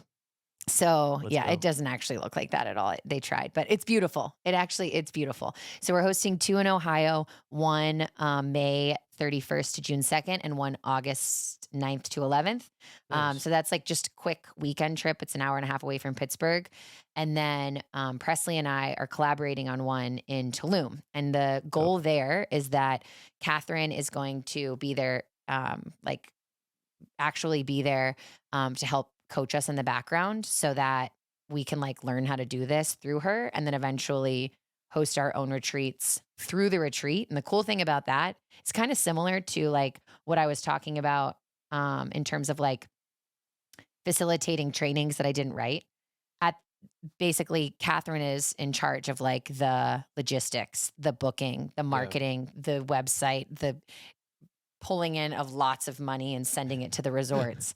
And I get to focus on like what I'm passionate about right now, which is like You can get hired as as being the teacher who gets to travel, teach the yoga, show up, get paid, and leave.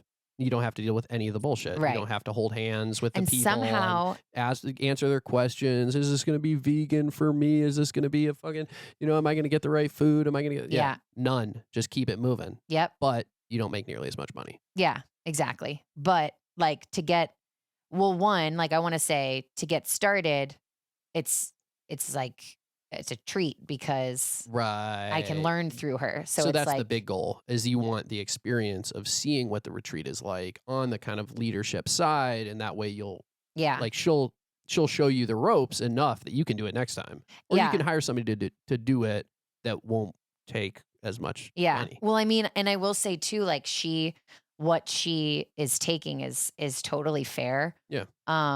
And like the reason that I'm hesitant is because like what makes me so excited about the reason that I'm hesitant to say that like I want to do it on my own. Maybe I will at one point in my life, but the community that she's created under that retreat umbrella is like my favorite community I've ever been a part of. Cool. So like Cool. right now I'm like I don't have any interest in doing it on my own. And I've talked to her about this too. I've been like, I want to do this by myself. Teach me how. And so she basically was just like, I know you're going to do this on your own. Do you want to do it with me first? Yeah. And then That's cool. you can do whatever you want. So I'm very excited about that. So come to Ohio or Tulum. That's Tulum's amazing. November 15th to the 20th. I get nervous about retreats because my retreat was amazing, but I was the only dude. Oh, yeah. And it was a little weird. I mean, thank God for Brian. This is probably, unbelievable yoga teacher. I think his last name's Firstman. Sorry if I fucked that up, dude. I'll put it in the notes.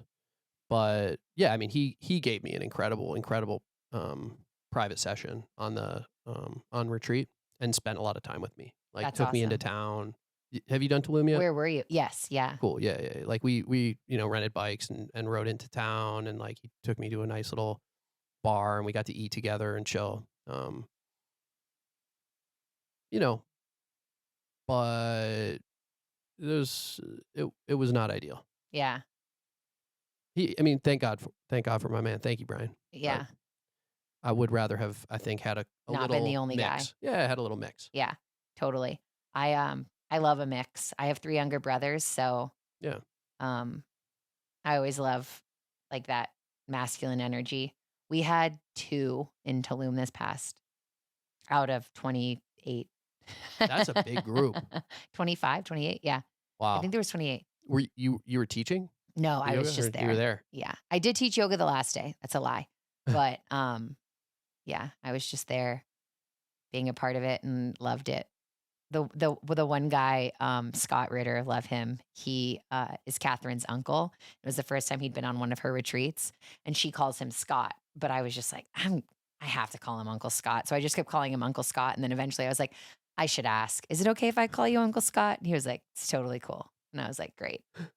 At one point on the first day, she's like, after class, she's like, go on this side of the room if you're this. Go on this side of the room if you're this. And she's like, go on this side of the room if you're introverted. Go on this side of the room if you're extroverted. And me and Uncle Scott, like without being prompted, like both ran out of the room. And we like looked at each other and I was like, oh, you too? And he's like, you too? We like turned around. They're like, "What? Where are you guys?" And we're like, "Extroverts." We're like twerking at them. It was so. The reason I bring this up is because I love that masculine energy. I was like, Uncle Yeah, Scott, we're gonna be friends. There should be more Uncle Scotts on retreats. I agree. How many have you done? I haven't done any. I haven't hosted my own yet. That was the only one you've ever gone to? Iceland and Tulum. Right. How do they compare? Oh, they're so different. Iceland was like an adventure. Iceland was the most magical place I've ever been. The itinerary was loaded. Yoga in the morning and like hiking and sightseeing and traveling, driving. I mean, it was nonstop in Iceland. But I love an adventure. And then Tulum was like a yoga vacation, like you do yoga in the morning, and then there's like some things that you can like sign up for if you want. You can just like sit on the beach, just like chill. So it was like Iceland was a trip, Tulum was a vacation. Mm. I love it all. Traveling is my like, I would say even, I don't want to say traveling is above yoga. I think it is above yoga because I don't get it as often as like, it's not as accessible as yoga, but um, I love to travel. Yeah, I feel the same way. I love solo traveling too. Like I'll just go, and I always have. A lot of European countries, like Solo traveling is the best. yeah. I went, I mean, I met up with friends along the way, but last year, a year ago, last March, I went, I was supposed to go Amsterdam, Maastricht, Paris, Maastricht, Maastricht. I can't say it. I'm American. Maastricht. Yeah, Maastricht. yeah.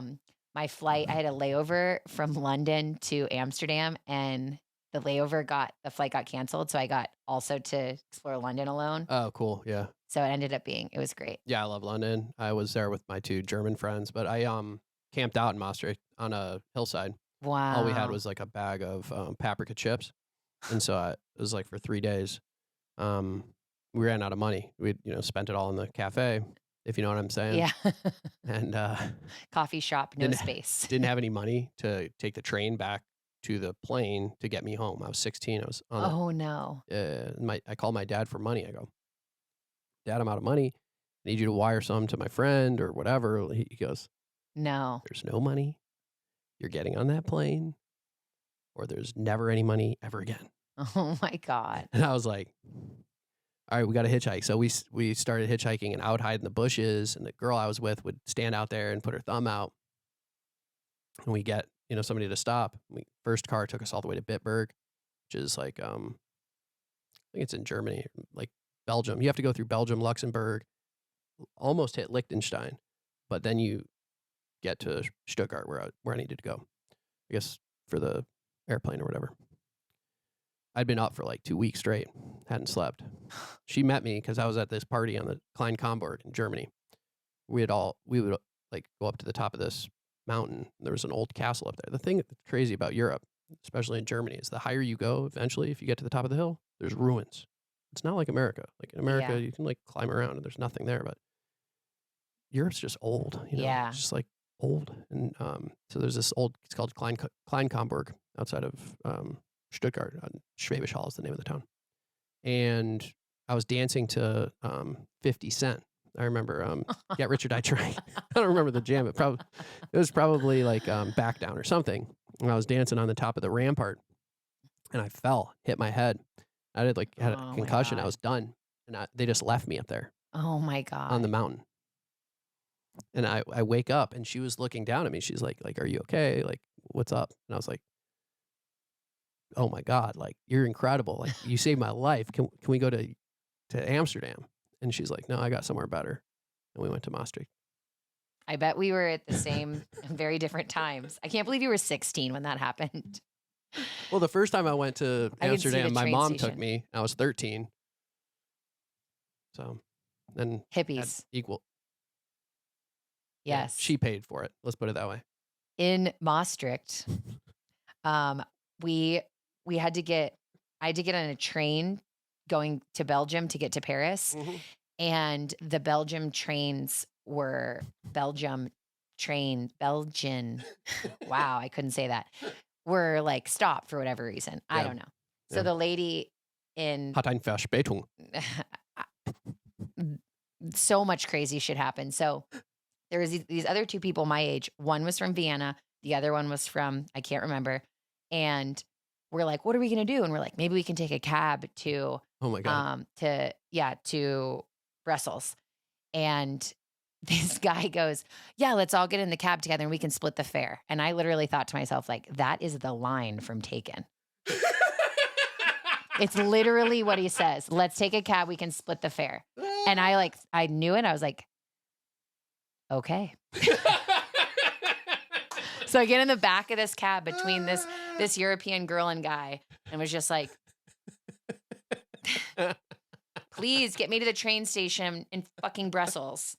And yeah, I'm here to tell the story. So Yeah, I'm glad you made it.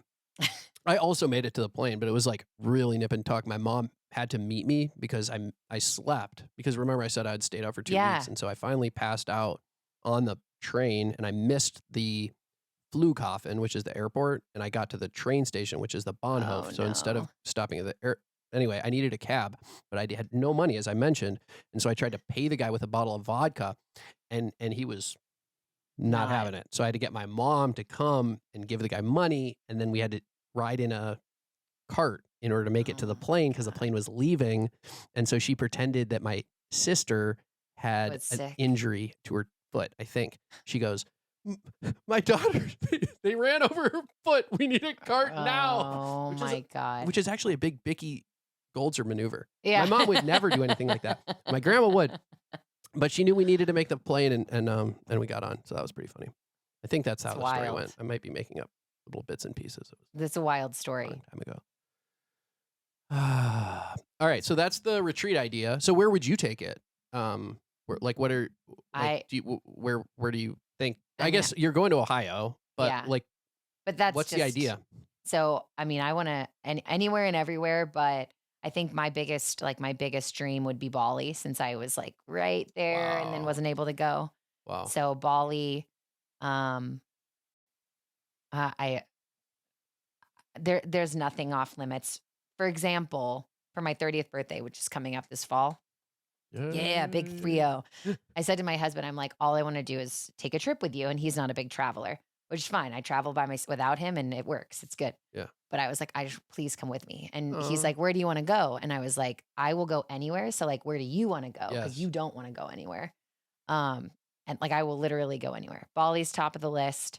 We're going to Brazil for my birthday. That's what he chose. So dope. Yeah. He Oh, was that'd like, be how about awesome. South America? I was like, Let's go. literally anywhere. He's like, Yeah. how about Brazil? And I was like, that's a lot further than Europe, but all right, let's Oh, fucking really? do it. Is it? Yeah, Europe's like depending on where you're going, but I mean, you can get To Rio or whatever is like Yeah, 12-hour flight. 12 hours. Yeah. Yeah. 7 hours to London from here or Yeah. something, right? Yeah. 7 hours. 7, 8, yeah. 6.5, 7. Wow. Well, I guess I was coming from New York. So yeah, like 7 hours from here. Well, probably. thank God for the Panama Canal, man. We were in tough. That was a tough spot before we dug that thing. Yeah. Look at that go. So that was a really vague answer. And I just talked about my 30th birthday for no reason. But No, that's exciting. anywhere. It's super We've been exciting. talking to a retreat space in Panama, which would be awesome. Whoa. Yeah. I like to get, it's easy. It's more accessible and more people I think are willing to sign up for places that are easy. Yeah. But I would love to like, You want a destination, like I love something the that's a act story. of traveling. Yeah. So like my husband always says like, I wish that I could just like teleport there and then be there. And I'm like, but that's missing half the fun. So I love the like, fuck, I have to get on a plane and then Mhm. I have to drive 2 I like hours packing. and then I love the packing element, it's like knowing which things I talk want. about and meditation. It's dope, right? Like having to condense, having to like strip down, What do pare you down. need? Yeah, So cool. Yeah, I like that for hiking and for that's camping. exactly what I was thinking. One of my favorite things like is packing the car and kind of thinking about like what we're gonna eat and how it's gonna work out, like planning the meals, like Yeah, I love that. I love that part. minimalist. That's what we did for his 30th. We backpacked Yosemite. So dope. That was Oh, that's so cool. it was one of the hardest things I've ever done. I'm not a hiker. I don't dislike to hike. I just don't do it. Ooh, that was fucking hard. Day 3, I was just like crying. I was just like, he's like, you want to stop? I was like, no, no. He's like, look up. And I'm like, okay. It was hard. Pooping in a hole is hard. And then carrying your dirty toilet paper with you next to your No. food. Yeah. I mean, you No. can't just leave it. So you have to have like a poop bag. So you have a shovel to dig the hole. And then you have like a bag that you like have your clean toilet paper. And then you have to put your dirty toilet paper. And you have to keep it all in a bear canister. You mean your wipe, right? What? The fuck are you talking about toilet paper? I mean, sure, I like hope you used a the fucking wipe. the like wet wipe. Yeah. Yeah, of course. But still, Okay. you have to keep But you that. said toilet paper. Okay, right? sorry. Like the thing you're wiping with. Did you even go? Yeah. Also, though, wipes are really heavy Whoa. Yeah, you would want to bring like 5 or 6 in like a plastic Ziploc. bag. Exactly. Yeah, you're definitely not bringing the whole shebang. No. Unless you got babies. Yeah. No, we didn't have so- any. Yeah, but you wouldn't have wanted that in that situation. Wow. So where do you go that it's that intense? Which It's hikes are because they? of Do you the remember the bear. names? We went. I know we came down Yosemite Falls. I can't remember the name of the hikes. Did you get up to the top of Half Dome? Is that what you did? No, we didn't do Half Dome, which we should have, because I was just like, I don't hike. Like I haven't done any training. There's no way I can do that. Yeah. We finish our 3-day backpacking trip. We finally get back down to the valley. We were staying in Curry Village, which is so sick. Yeah. And so we get back down to the valley, and like, I don't mean this in any sort of way. It's just an observation. There were these 3 dudes that were clearly out of fucking shape. Oh no. Huge, old men. Yeah. And they're like, what'd you like? We're like waiting for a bus, and they're like, what'd you guys get into? And we're like, oh, we just hiked. We just backpacked for 3 days. What'd you guys get into? And they're like, oh, we just finished Half Dome. And I was like, Wow. I could fucking wait. Yeah, I you was could've like, done it. I was like, why was I too scared to? So we got to go back. That's a good point. Yosemite was. Have you done magical. Africa? No, I would love to go to I want to do Africa. Kilimanjaro. Yeah. It's like I'm at that point in my life where things are starting to slip out of possibility range. You're like, There's time. Once you hit 37, like there's some things that are, there's going to be there's a moment which can pass. Yeah, totally. I don't think I'm there yet, but like there's definitely gotta hit Creeping some up. check boxes. Yeah, I'm excited to hike in Brazil. That's gonna be sick. Yeah. Are you going to go to the Amazon? I hope so, but that's on the other side of Rio, which is like Yeah. they. It gets further and further every year as they do the slash and burn. Oh my god! If I can get Matt to take another flight that apparently is like Pittsburgh to LA. Oh, Jesus. It's a big country, yeah. It's the biggest, isn't it? No, Russia. Sorry. What Russia's bigger. What about Australia? I- Australia's a big fucking country. I The think Russia continent. and Brazil are right. Am I wrong? I feel like I have no idea. This is so embarrassing. Canada? I'm so happy you don't know Canada- either. Canada's big as fuck. When Matt listens to this, he's going to be like, "You idiot." Brazil is huge. I What know are you Brazil talking about? is Nobody's really making big. it this far. I have a feeling. Yeah. They're like, we finished a long time ago. This is the bonus After content. hours.